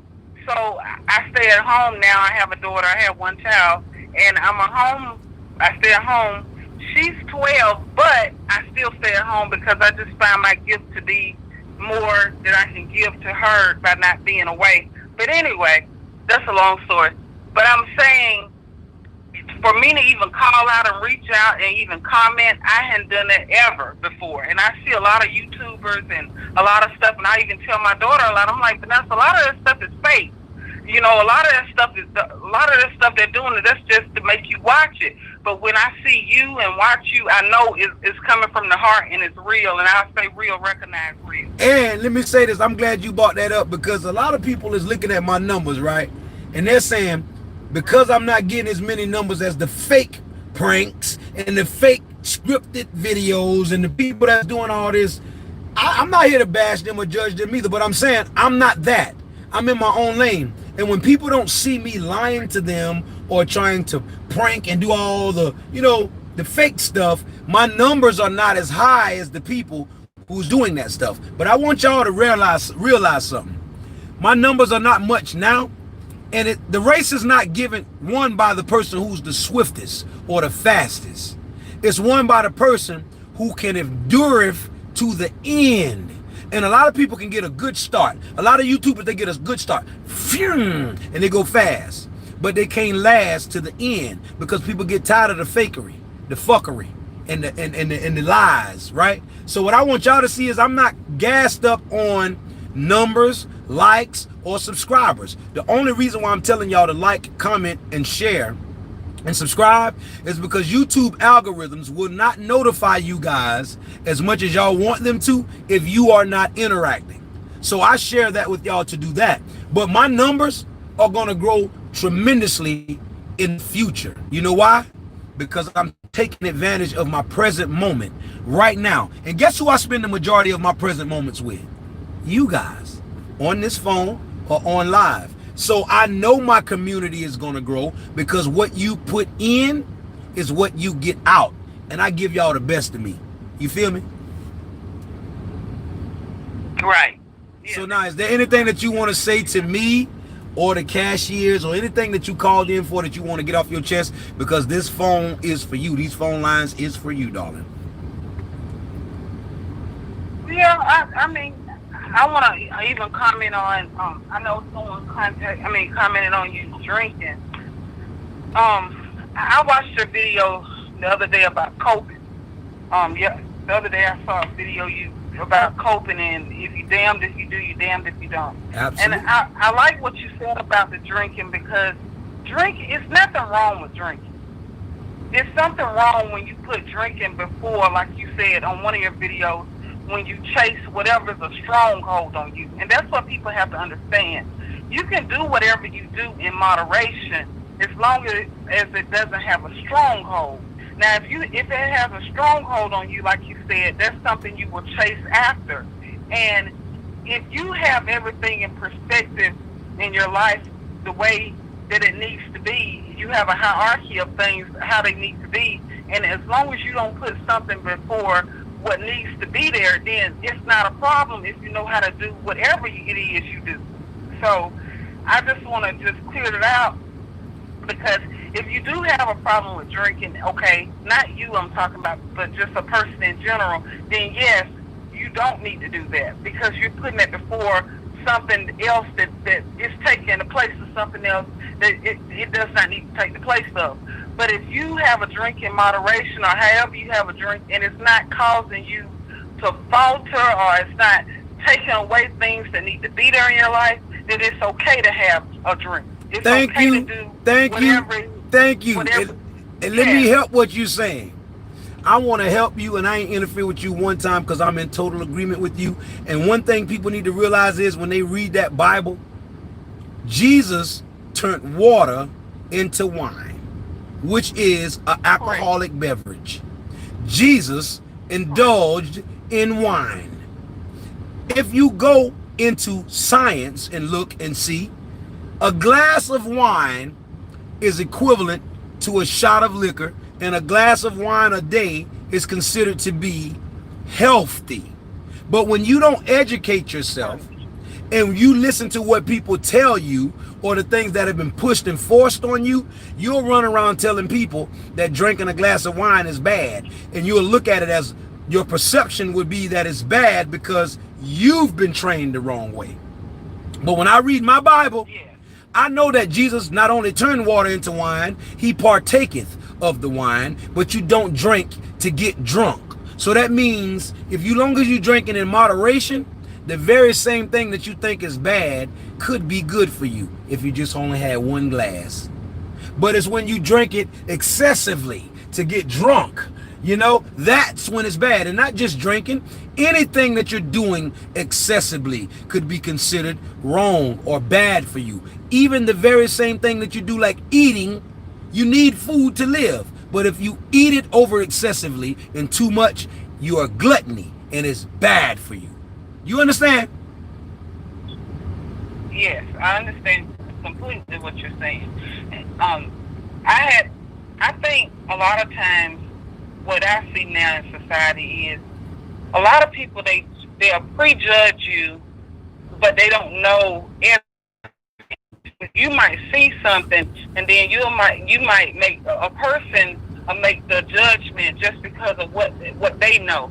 And a lot of times, if you don't get to know a person, all the time, if you don't get to know a person, then you cannot prejudge that person, because you don't know anything. All you're going off is what you saw at that moment. And so you're making a comment on it. You know why they do that? You want me to tell you why they do that? You want me to tell you why people do that? Because it's easier to tell you and everybody else what they need to do in their life, because you can see it better from the outside looking in. It's easier to instruct someone and tell them what they need to do than it is for you to get a hold on your own damn life. And I want you to pay attention to something. Most of the people who try to tell you so much about what you need to do and what you're not doing that's right, if you would turn that mirror back around on them, you would see that they don't got their shit in order either. What they're trying to do is take an opportunity to tell you or try to teach you something to make them feel good, a temporary pacifier, because they know their life is fucked up. You see? Yeah, and they feed off, and people tend to feed off that. And I'm such a realist person that I don't even. I mean, like I said, for me to even call in today, for me to even comment is so strange of me, because I hadn't even ever commented on anything. I only really watch YouTube because, well, I watch it usually for the music. But yesterday when I saw your video, I was like, okay, I'm really, you're the first person I actually followed and say, like, for real, because I see realness. And it's just a lot of fakeness going on. I mean, and I don't know if people are being fake because they're being, maybe there is fear, or it might be fear. And a lot of times, what is being feared, let me see what I'm trying to say. Fear will make you, or I think fear will make you talk about somebody or bash somebody because you're afraid to look at your own self and really, like you're doing, like you're talking about what you have going on. I see myself on YouTube all the time. Like when my daughter, she'll do something and she'll put the camera on us, and I'm like, oh no, I do not want to go on TV like that. I don't want to be live like that because that's a part of, I don't know if you call it fear I have, but just for you to be as open and to like share this with the world and just to be out there and put yourself out there on the line like that is like, it has to be God sent, because a lot of people, when you do stuff like that, a lot of people are not going to agree with you. Or a lot of people are going to have a lot to say that is negative or anything they have to say. But the essence of it all is this person is putting themselves to allow you to see them their real self, not makeup, not fakeness, not anything that looks good for the camera, but real life, real events. This is what's going on. This is how it is, and I'm sharing it with you. And you judge me any way you want to, but I'm showing you this is who I really am.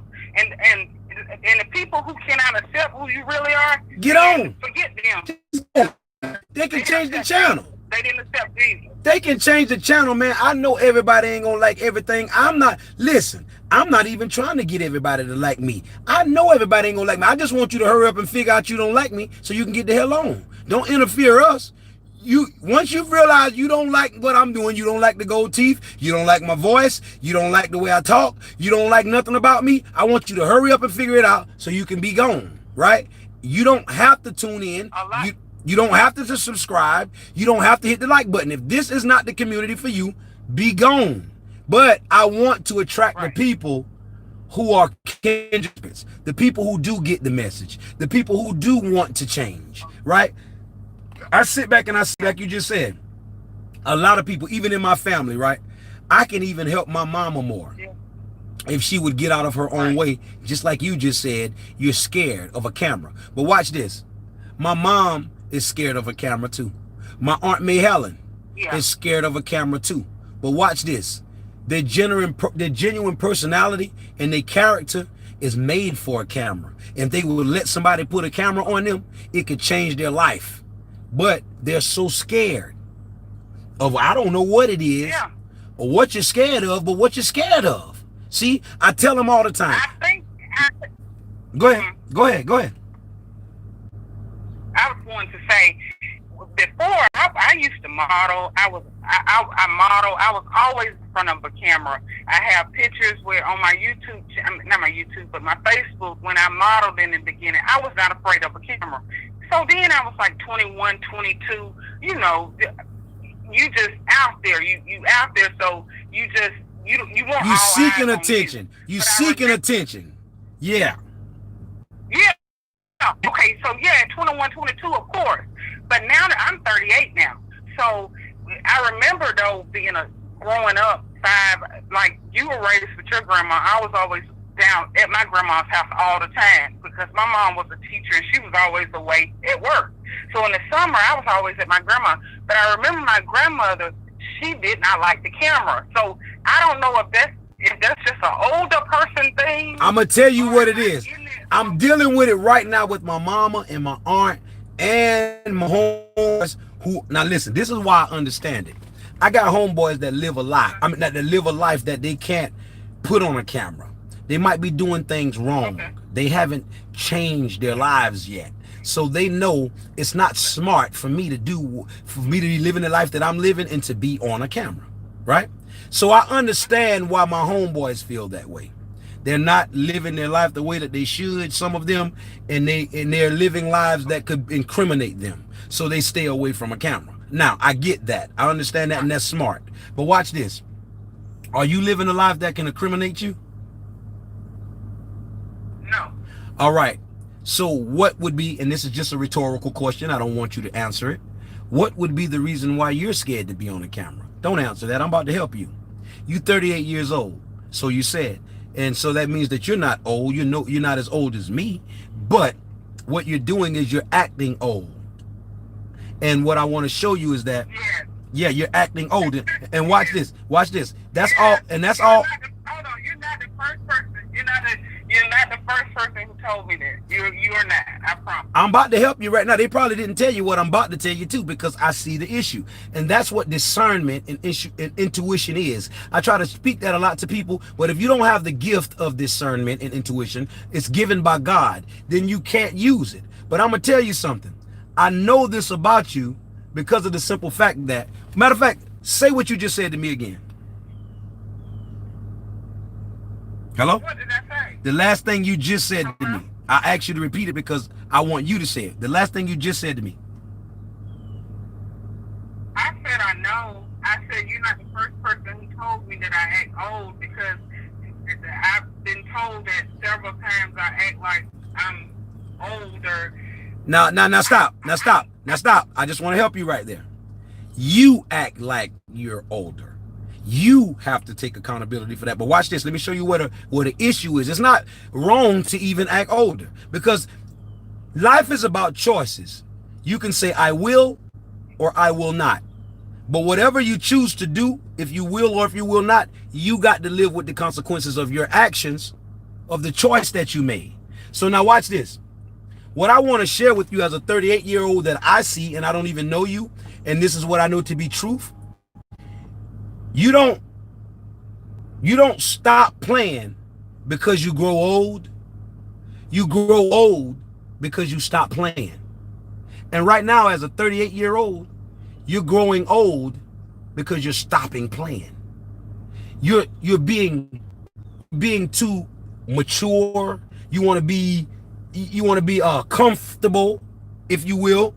Because when that camera come in, or when your daughter come in with that camera, be honest with me right now on camera. Yeah. Don't it makes you uncomfortable? Okay. Don't it make you? It makes me uncomfortable. All right. And that's what my aunt is. That's what my mom is. And let me tell you why you guys are uncomfortable. Because you don't want the camera to pick up anything about you that you don't want to be seen. It's just as simple as that. Yeah. But watch this. Let me tell you, I'm so peculiar, like I'm so particular. I want everything to be right. I want to look a certain way. And personally, that's the main reason. I'm like, if I go on camera, I want to look perfect. You know, I want to be like perfected. Now watch this. Now watch this.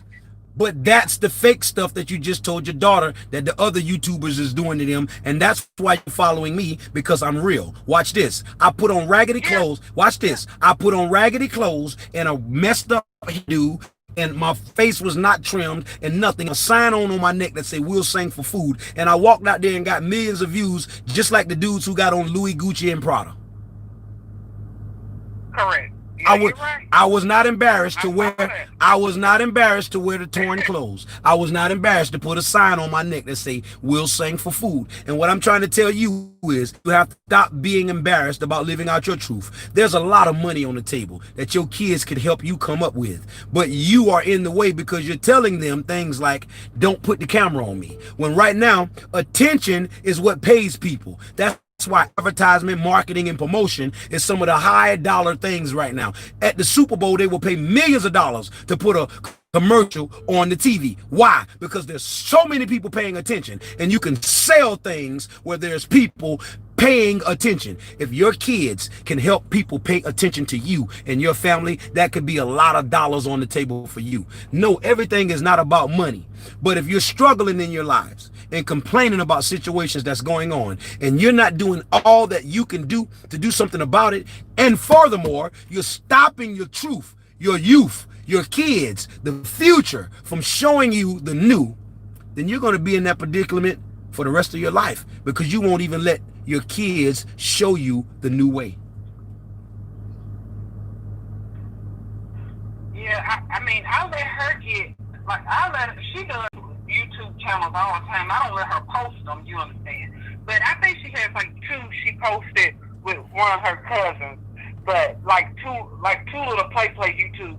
But she does it all the time. Like literally, she'll make videos of her doing different things, like applying makeup, or she'll just do a tutorial on like the apartment we live in. She'll go through and do a tutorial on that. She really enjoys doing it. But I think I need to be more confident like you, so I can allow her to let me do it. And so you can assist her, not so much allow. What you got to realize as a parent is these kids are natural born light energy, and they born into this world ready to do what they got to do. We hinder them a lot. Let me tell you an example of what I mean. Let me tell you what I mean by that. And not just you, ma'am. I'm not badgering you. I'm showing all of us as parents that we don't have it all figured out and we don't know everything, right? Let me give you an example. And I'm still teaching my family members this every day with the kids in our family. Do you know that we as are born pure and innocent into this world? We say we know that, but we really don't. And let me give you an example of what I mean. I'm watching the little kids maybe taking a bath or getting washed up here lately, right? And women, particularly the females, say for instance a little boy who's about 2-3 years old jump out of the bathtub and he's running around in the house with his little wee hanging out. He ain't got no pamper on or nothing. He just running, right? And we as adults would look at the child and we would say, "Come here, boy, cover your wee. Come here." And now look, we think we doing the child in ourselves a good deed because we mean well. Come here, let me cover you up. But the child is innocent, y'all. The child don't know that it even have a wee. It don't even know what the wee is for. It don't know none of what we know. But here's how we defile children with our own perceptions and our own perspectives. Because we are perverted in our own minds, because we are sexual, we are human beings that has been dealing with sexuality, we project that onto the child in the child's ignorance. And I'll see my own family members, aunties, cousins, or grab the child and come in, get mad at the child for something that's natural, when the only problem is you in your own perverted mind. The child is not thinking nothing sexual about their organs. The child is not thinking nothing sexual about a female or a male. The child is innocent and pure. But what we do is defile them with our own impurities. Because my cousins be their perverted or their, sexuality, and they mean well, come here, let me put some drawers on you, let me put this pamper on you. But if you just chill and be peaceful and humble, nothing will even be wrong, because the child ain't doing nothing wrong and it wouldn't know nothing. You actually bring all of that to the child's attention, and that is the problem. We defile children because we think that we're teaching them better, but really sometimes we put stumbling blocks in their way because of our own perceptions. You understand what I'm saying? I do. And the funny thing is, the only reason I'm talking to you now is because my daughter, she started the YouTube where I can subscribe, and I know it's coming in under Queen Tracy. I didn't make that up. She put that on there. So, like you're saying, they are very helpful. They are very useful children. And if she had not put that on there, I wouldn't even be able to talk to you now. And when I say that, like where I was able to comment earlier, and it shows under Queen Tracy, she's the one who made that link for me, if you get what I'm saying. You ain't got to tell me that. I'm trying to open your mind up and say, get out of your children's way, help them a little bit more, give them the resources that they're asking you for if they're not illegal or bad, and get out of the things the temptations that you placed on yourself. Don't place them on your kids. Your kids may be the very same person to deliver you. But if you hold them back and you restrain them from doing what God put in them to do, they're not embarrassed, they're not shameful, they're not what you are. Don't impose what you had going on in your life on them. And as a matter of fact, help them, support them. And what will happen for you, in a couple of years, your kids might be the deliverance for you. The highest paid YouTuber right now is a little boy that opened up presents, that started with his parents giving him gifts, opening up presents. But he opened them up so well, and the community loved the way he opened it up in his expressions, until now companies send him gifts for free for him to open. And because of that, he's one of the highest paid YouTubers right now in the world, making millions of dollars a year.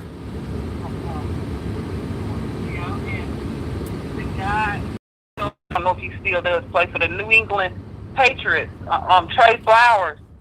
Have you heard of that guy that plays for the New England Patriots? I haven't. I'm not really a sportsman, but go ahead and tell me.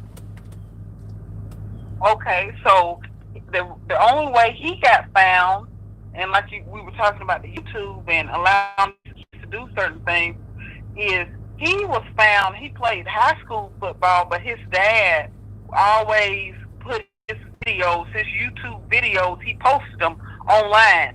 Where then one team saw him, and that's the way he was drafted. Like, that's the way they got him to come to their school to play, simply because his dad continued to post the YouTube videos. So I ask my daughter all the time, you know, and I think a lot of times as parents we have a fear, and that's something, and there's no love in fear. The Bible teaches us that. Yea, though I walk through the valleys of the shadows of death, I shall fear no evil, for thou art with me. Right. You scared of a camera? You scared of a camera? See, sometimes... You could turn it around right now. Go ahead. You could turn the camera around right now, and like, you know how now I'm calling in live, but let's just say if it said when the caller is also shown live, I would have been very hesitant to do that. I get it, but stop. You see, you just spoke those words. Okay. Right now, you just called in, and this was something that you never would have done, right?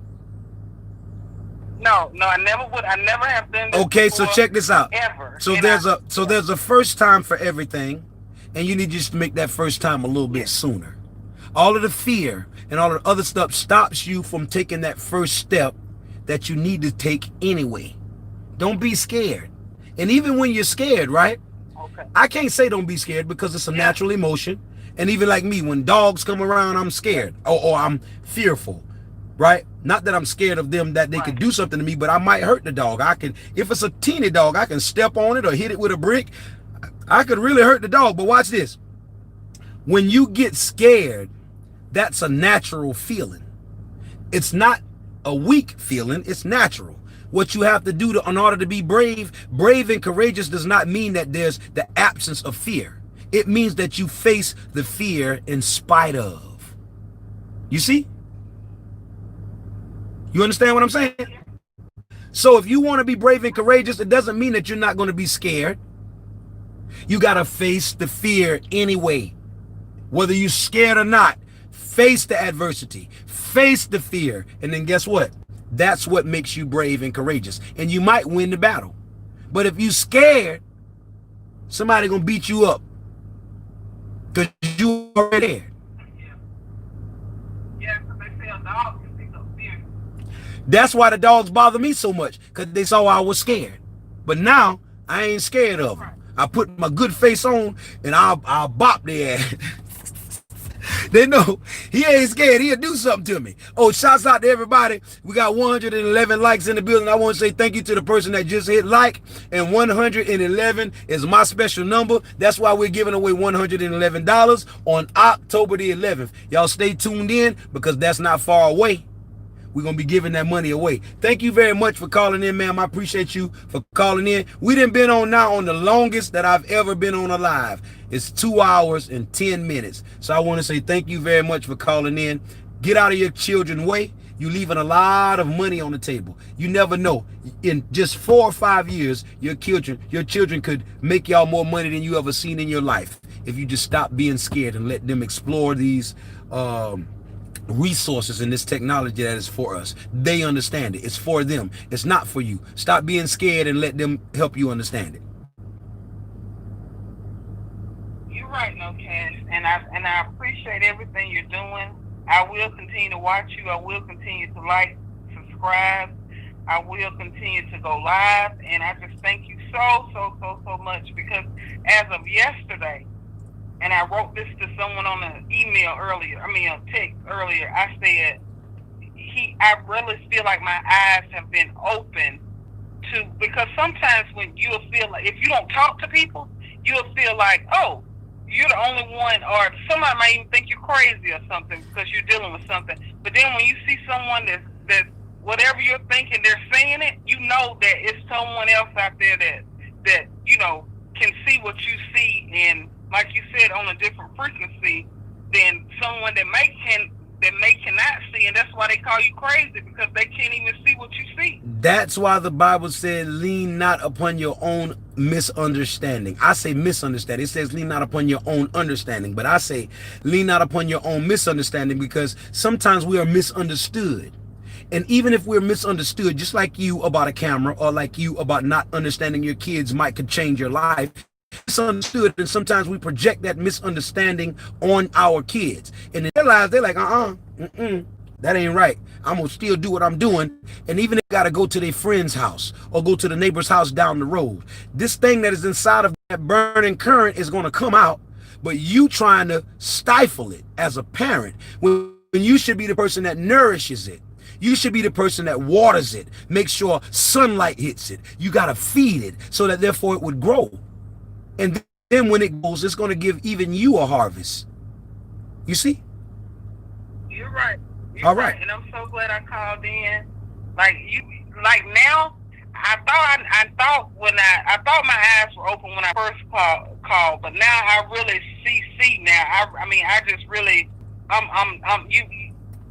you made me aware to be more open, to be more understanding, and not only to look at what she's doing, but also to assist her in what she's doing, because that's what I'm the parent for. Help her. So listen, really watch this. You so scared. Most parents are so scared about what their kids could do with the technology. You know why? Yeah. Because they're not taking on the responsibility to monitor them as a parent. You're supposed to monitor them. You're supposed to assist them. If they say, hey, I need a camera, you're supposed to get them that camera. If they say, hey, I need some makeup, you're supposed to get them the damn makeup. How the hell are they going to be successful without the things that they need? If you're not doing it. Yeah, that's right. So I've been doing all this stuff of like little makeup when she does the tutorials. I do that.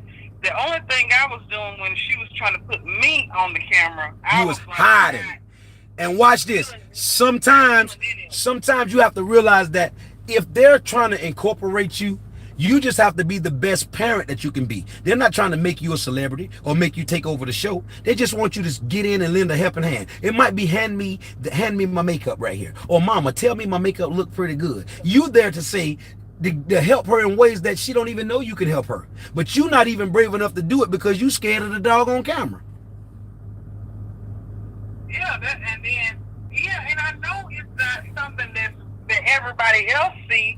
I know it's something that's within, because like when I look at the videos, I'll say, oh my gosh, I'm like, man, these are like funny, crazy videos, but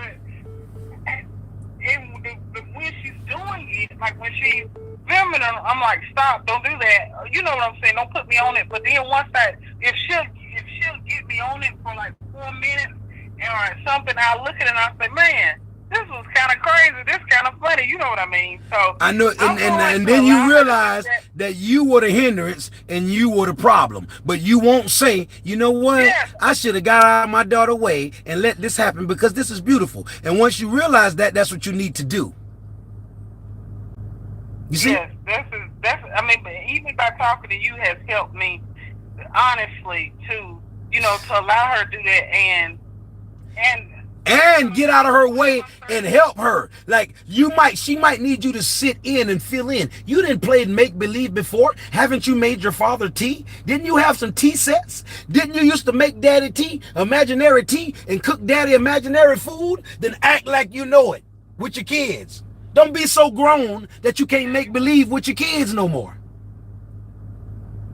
Yeah, and a lot of times when you're talking on live, it'll go over you like, oh, he's not talking to me. But now that I talk to you personally, you are talking to me on a lot of ways, because once you said like adults feel like they're your kids and you lose a between the kids and the adult, and their kids, and now you consider yourself as an adult, so you lost that little gap right there. And when I listened to that, I was like, thinking about other people, like, oh, okay, yeah, people do that.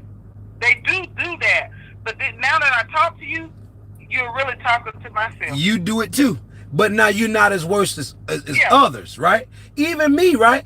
I did it. But I'll be more mindful of it. And with my kids, like with my daughter, right? I could call her right now and be like, why are you doing this? You shouldn't do this. And she's 21. If she want to make mistakes and make her life hard by the mistakes that she's making, it's not my right to call and dictate her actions to do what I want her to do. It's her right to make the mistakes that she's going to make, that God allowed her to make, so she can learn from her own mistakes. And when we as parents try to get in the way of the mistakes, the way that God designed for them to learn, and we try to get in the way of our kids' mistakes, then guess what? We carry the burden for our kids, and it's nobody's fault but your own. You're right, No Cash. I agree with you 100%. Do you have an email account? Because if I run across one of these videos that I'm watching that I've been speaking about this last 30, 40 minutes, I'll send you one that she's taped on the phone. She has a lot of them that she's already, taped. Listen, my email address is NOCASH843. That's NOCASH 843 at gmail.com. Anything that involving the kids or your children or anybody's children that I can help with, you send me that email and I'll do my best to assist you guys. I'm going to open up. Hold on. That was kind of fast. What you said is? Listen, it's only NOCASH 843. NOCASH 843. 843.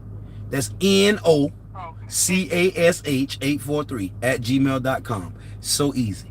And stop making things so hard. Just make things easy. And I see it in you. I'm helping you now because it's going to help you with your daughter. Your daughter do things effortlessly sometimes. And sometimes she don't even know it. She's just going to not make a problem for herself. She's going to get around the problem. You and us as parents, we create problems. Oh, yeah. And we don't even understand it sometimes. So get out of your daughter's way. Go ahead. Okay. Go ahead. What you said? I said on one video what? One of your videos, you were saying life. Life is easy. We make it complicated. We make it complicated and we overthink things. That is so true. And I just want to say, if we be more mindful of that and get that intact, we'll have a better reality. And we can assist our kids at being greater than what we think they are. If we really believed in our kids from the ages of 3 to the ages of 14, and we gave them the right advice and told them to think of something that can make the world better, instead of go to school and get good grades and go to college, which is absolutely dumb. But if we told them to think of an invention or idea that could make the world better, and you told your child that from the age of 3 every day up until they're 14, your child will make you a damn millionaire. Before, listen, they'll make you a millionaire before it's time to go to college. But you know what we tell them? Go to school, make good grades, and go to college. I'm not saying that that's bad advice, but that's limiting them. Because by the time your child is 15 or 16, they could already be a millionaire if you advise them and equip them right. You understand what I'm saying? Like the little boy that made that $1 million playing Fortnite. You remember that? Listen, I'm about to tell you another story. You talking about playing Fortnite. Let me tell you a story. This is what got me on my mission and made me pull up my britches and stop making excuses. There's this young little boy, and you can look him up and find him. I don't know his name, but he used to sew by his grandmother. His grandmother sewed, and she used to give him the scrap material for him to play on his own little sewing machine beside her. And so he would play and sew and figure things out. And so one day he had the divine idea to say, okay, instead of just wasting this material, I'm going to try to make a tie. So he took grandmother's scrap material and he worked on making a tie. And the first couple of ties he made was magnificent. They were good ties. So he took them to the church and he sold them to the men at the church. And every tie he made, he was selling.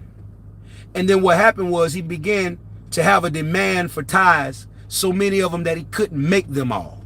And then he sold so many ties till he went to Shark Tank. And when he went to the Shark Tank about these ties, these people made him a damn millionaire as a little boy playing with material by his grandmama, because she wasn't scared, because she wasn't fearful. She gave him material, she gave him a sewing machine, and she let him be dealing with his imagination. And by the time his ass was 16, they was rich. Yeah. You get what I'm trying to tell you? What? Are you I know exactly what I need to do. All right, so that's all I'm saying. I'm saying be more attentive to your kids. I know exactly what I have to do. If I had people in my life at a young age that was nourishing me, advising me, giving me the resources that I needed, and pushing me in the right directions, I never would have sold drugs. I never went to prison. I never would have went to prison, and I would have been very, very, very successful right now as a celebrity, not a homeless man on YouTube. But I didn't have the proper guidance, the proper people to support me, the people to fan my flames, to get me the stuff that I needed. All right? So I'm telling you, don't make that mistake. I'm telling everybody that's watching on this live right here, don't make that mistake. How much ever you may judge me or think I'm wrong for drinking or wrong for smoking or wrong for whatever I might be doing, please don't miss the opportunity to get what I'm trying to get you to see. Right now I'm on live with y'all all across the world, on the phone with somebody that I don't even know, because of an idea that I had, and I stuck to it. And I didn't let my mama, my wife, my daughter, or nobody detour it. And now I'm building a community that not only can help me, but to help y'all as well, because I'm giving away, matter of fact, I'm giving away $333 now, because one of my cashiers that I thought gave me $111, I got to tell y'all now, it wasn't for me. She wanted me to give it to the cashiers. So I'm glad we talked about this, because now instead of $222, I am going to come up with the other $111, and I'm going to be giving away $333 because of Miss E. Gonzalez, because she wanted to give that to a cashier. So y'all give her a round of applause, and y'all thank her for that, because now we got $333 to be given away, because it wasn't for me. It was for you guys. All right? Are y'all here with me? Boy, look here. We got a lot of comments. I've been left. Boy, y'all left me with the comments. Lord have mercy. Hold on, I got to catch up. Okay, I didn't caught up. Panning forward. Now, look. Y'all give E. Gonzalez a shout out for her $111. I'm telling y'all about it now, because I'm a man of my word. I hold my word. And so I'm going to give that money to a special cashier. All right. Right now, it's 2 hours and 22 seconds. This is the longest I've probably ever been on a live. Y'all give yourselves a round of applause. And it is 222. You can't make this up, man. I'm going to tell you something. I appreciate you calling in, lady. You help your daughter. You help your kids get out of their way. Don't project your fears and your mishaps and your failures on them. Allow them to be the best them that they could be, and you nourish them. You flower. You make sure that you water them. You make sure that sunlight nourishes them so that they can grow the best that they can grow. You hear me? I will definitely do that, and I'm going to send you the email that I said I would send. You do that, and make sure you hit that subscribe button. Make sure you turn on your notifications bells. Make sure it says all, and please, please, please make sure you tell a friend to tell a friend to tell a friend about the movement, and make sure they subscribe, and make sure they know what you like about my movement. I thank you for calling in. You stay well and take care of those kids. All right. Okay. Thank you. No money. Do you no money? No cash. No cash. No cash. Email. No cash. Say that right. No cash. No. Okay. Okay, King, no cash. Do you respond to the email? Of course I respond to emails. And watch this. If I don't respond right then, you got to know that I'm a very busy guy. I'm always on live. I'm always talking to somebody. I'm always trying to do something for my own life. I'm always got a meeting. I'm always somewhere. So I'll get around to it if it's not right then and there. But you just got to be patient. Okay, thank you, No Cash. You welcome, and you have a great day. And I'm glad you called in, and keep praying for my traveling mercy. I appreciate you. Okay. All right, peace and love. Wow, that's crazy. Y'all kept me on here today longer than really what I expected. And I wasn't gonna drink anymore because I was feeling pretty good. But guess what? This ain't enough. I know my tolerance, and I ain't gonna drive the car no more. I'm gonna make sure that the young lady that called in to make sure I wasn't drinking and driving, I'm gonna make sure she know I ain't gonna be driving, but I'm sure gonna drink. Ooh, Lord, I'm about to drink. I'm gonna feel good today. Hold on 1 second, y'all. Pardon me.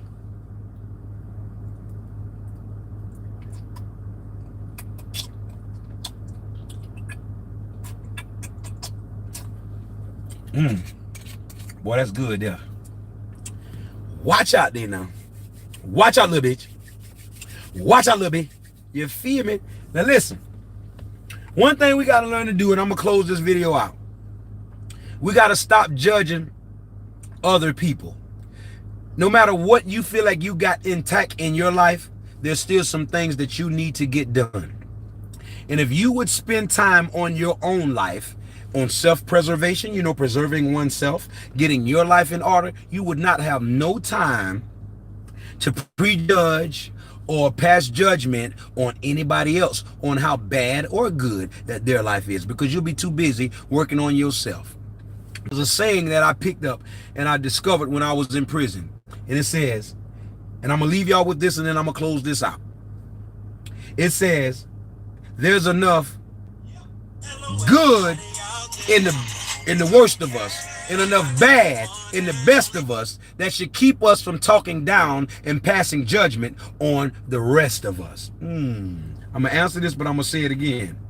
There's enough good in the worst of us and enough bad in the best of us that should keep us from talking down and passing judgment on the rest of us. Because you ain't no better than nobody else. I don't care how much money you got. I don't care what color you are. I don't care what you think you is. You still got a dying day. You ain't better than nobody else. I'm going to call this person back. Peace and love. Hello. You are on the phone with the homie No Cash caller. You on the line. State your name and where you're calling from, please. Man, they call in just to hang up. This got to be the stupidest bunch of something that I think is. That's the fear right there that you just was talking about, lady. They're scared. But you called in. Peace and love. Are you okay? Hello? Now what they're going to cause me to do, I'm about to block that number because I have zero tolerance for games. And it could be a kid. It could be an adult that just didn't have the guts to speak up. But now you go into Block Nation because of your own fears. You're hindering your own self. That's crazy. I got to block you because I can't waste my time or yours. So now you won't be able to call in and waste your time again. And definitely not mine. So that number, I won't call your number out, but they're calling from Wesley Chapel, Florida. You will never be able to call again because I gave you 2 opportunities. What's so scared about talking? You called me. I don't want you to continue to interfere with my lives like this, so you're blocked. I don't mean no harm, but the next time you will talk to me, and maybe you may get through. I am the one and only, and if there is another, then he must be a phony. Yeah, he must be a phony, cause you already know me. Don't hang up. I'm trying to answer the phone for you. Michelle McMorris. To accept, press 1. To send a voicemail. Peace and love. Hello, everybody out there in the world. It's the homie No Cash caller. State your name and where you're calling from, please. Hi, this is Moderator Michelle McMorris from Clinton, South Carolina. Oh my God, this is one of my moderators. How are you doing, lady? I am doing fine. What do you got? What is the good message that you got for No Cash and the cashiers today? I just want to tell you to have a blessed day, and I hope you have a safe trip, and that, you spoke about a lot of knowledge today in this live, and like I said, people, we're all different for a reason. That's what makes us unique. So if people didn't get anything out of this live today, I don't know what the problem is. They don't want to get it. That's the same thing I'm saying, Ma. I want you to put your hand up and drop the mic, especially with that last statement you just made, because you did that. When I say there's enough good in the worst of us and enough bad in the best of us that should keep us from talking down and passing judgment on the rest of us. There you go. Boom. Drop the mic. Say no more. I like you. Let me see. This is my microphone. There's enough good in the worst of us and enough bad in the best of us that should keep us from talking down and passing judgment on the rest of us. There you go. Boom. That's it. Drop the mic.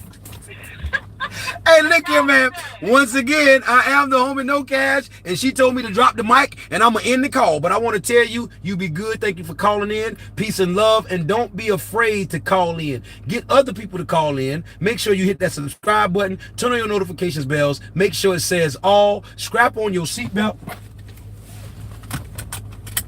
And enjoy the ride, because the best is yet to come. And we're going to end it on that note. Once again, I am the homie No Cash, and I'm signing off with a big 10-4. Over and out. Peace and love. Y'all stay well and be blessed. And remember, this too shall pass. Hit that like button right now so we can make them 118 go up some more so I can see y'all love me. And the best is yet to come. I ain't going to end the video until I see them 118 go up a couple of likes. Y'all help me out now. You got anything you want to say before we go, baby? No, that's it. You just said it all right there. That's it. I know that's right. Hey, you a bad motor scooter. Yeah, keep in touch, because I love your energy. You are a kindred spirit, and everybody that to me with your type of energy, I'm going to connect with y'all in a major way. I don't know how yet. I got to get me some more money, because there's some things that I need to be doing more of to bring us all together in a peaceful way. But y'all just bear with me. I'm working very hard on it, and we going to build this community, okay? Amen. Thank you very much. Stay tuned in. Help the movement. If you don't have $1 to give, make sure you get your family and friends to share. Make sure you get your family and friends to tune in and subscribe. Make sure you get them to like and love the movement. If you don't got $1 to give, we gonna be all right. We gonna be all right. Once again, I am the homie No Cash signing off with a big 10-4. Y'all be good. Over and out. Peace and love. Stay well. Tell the people peace and love. Peace and love. Y'all be good.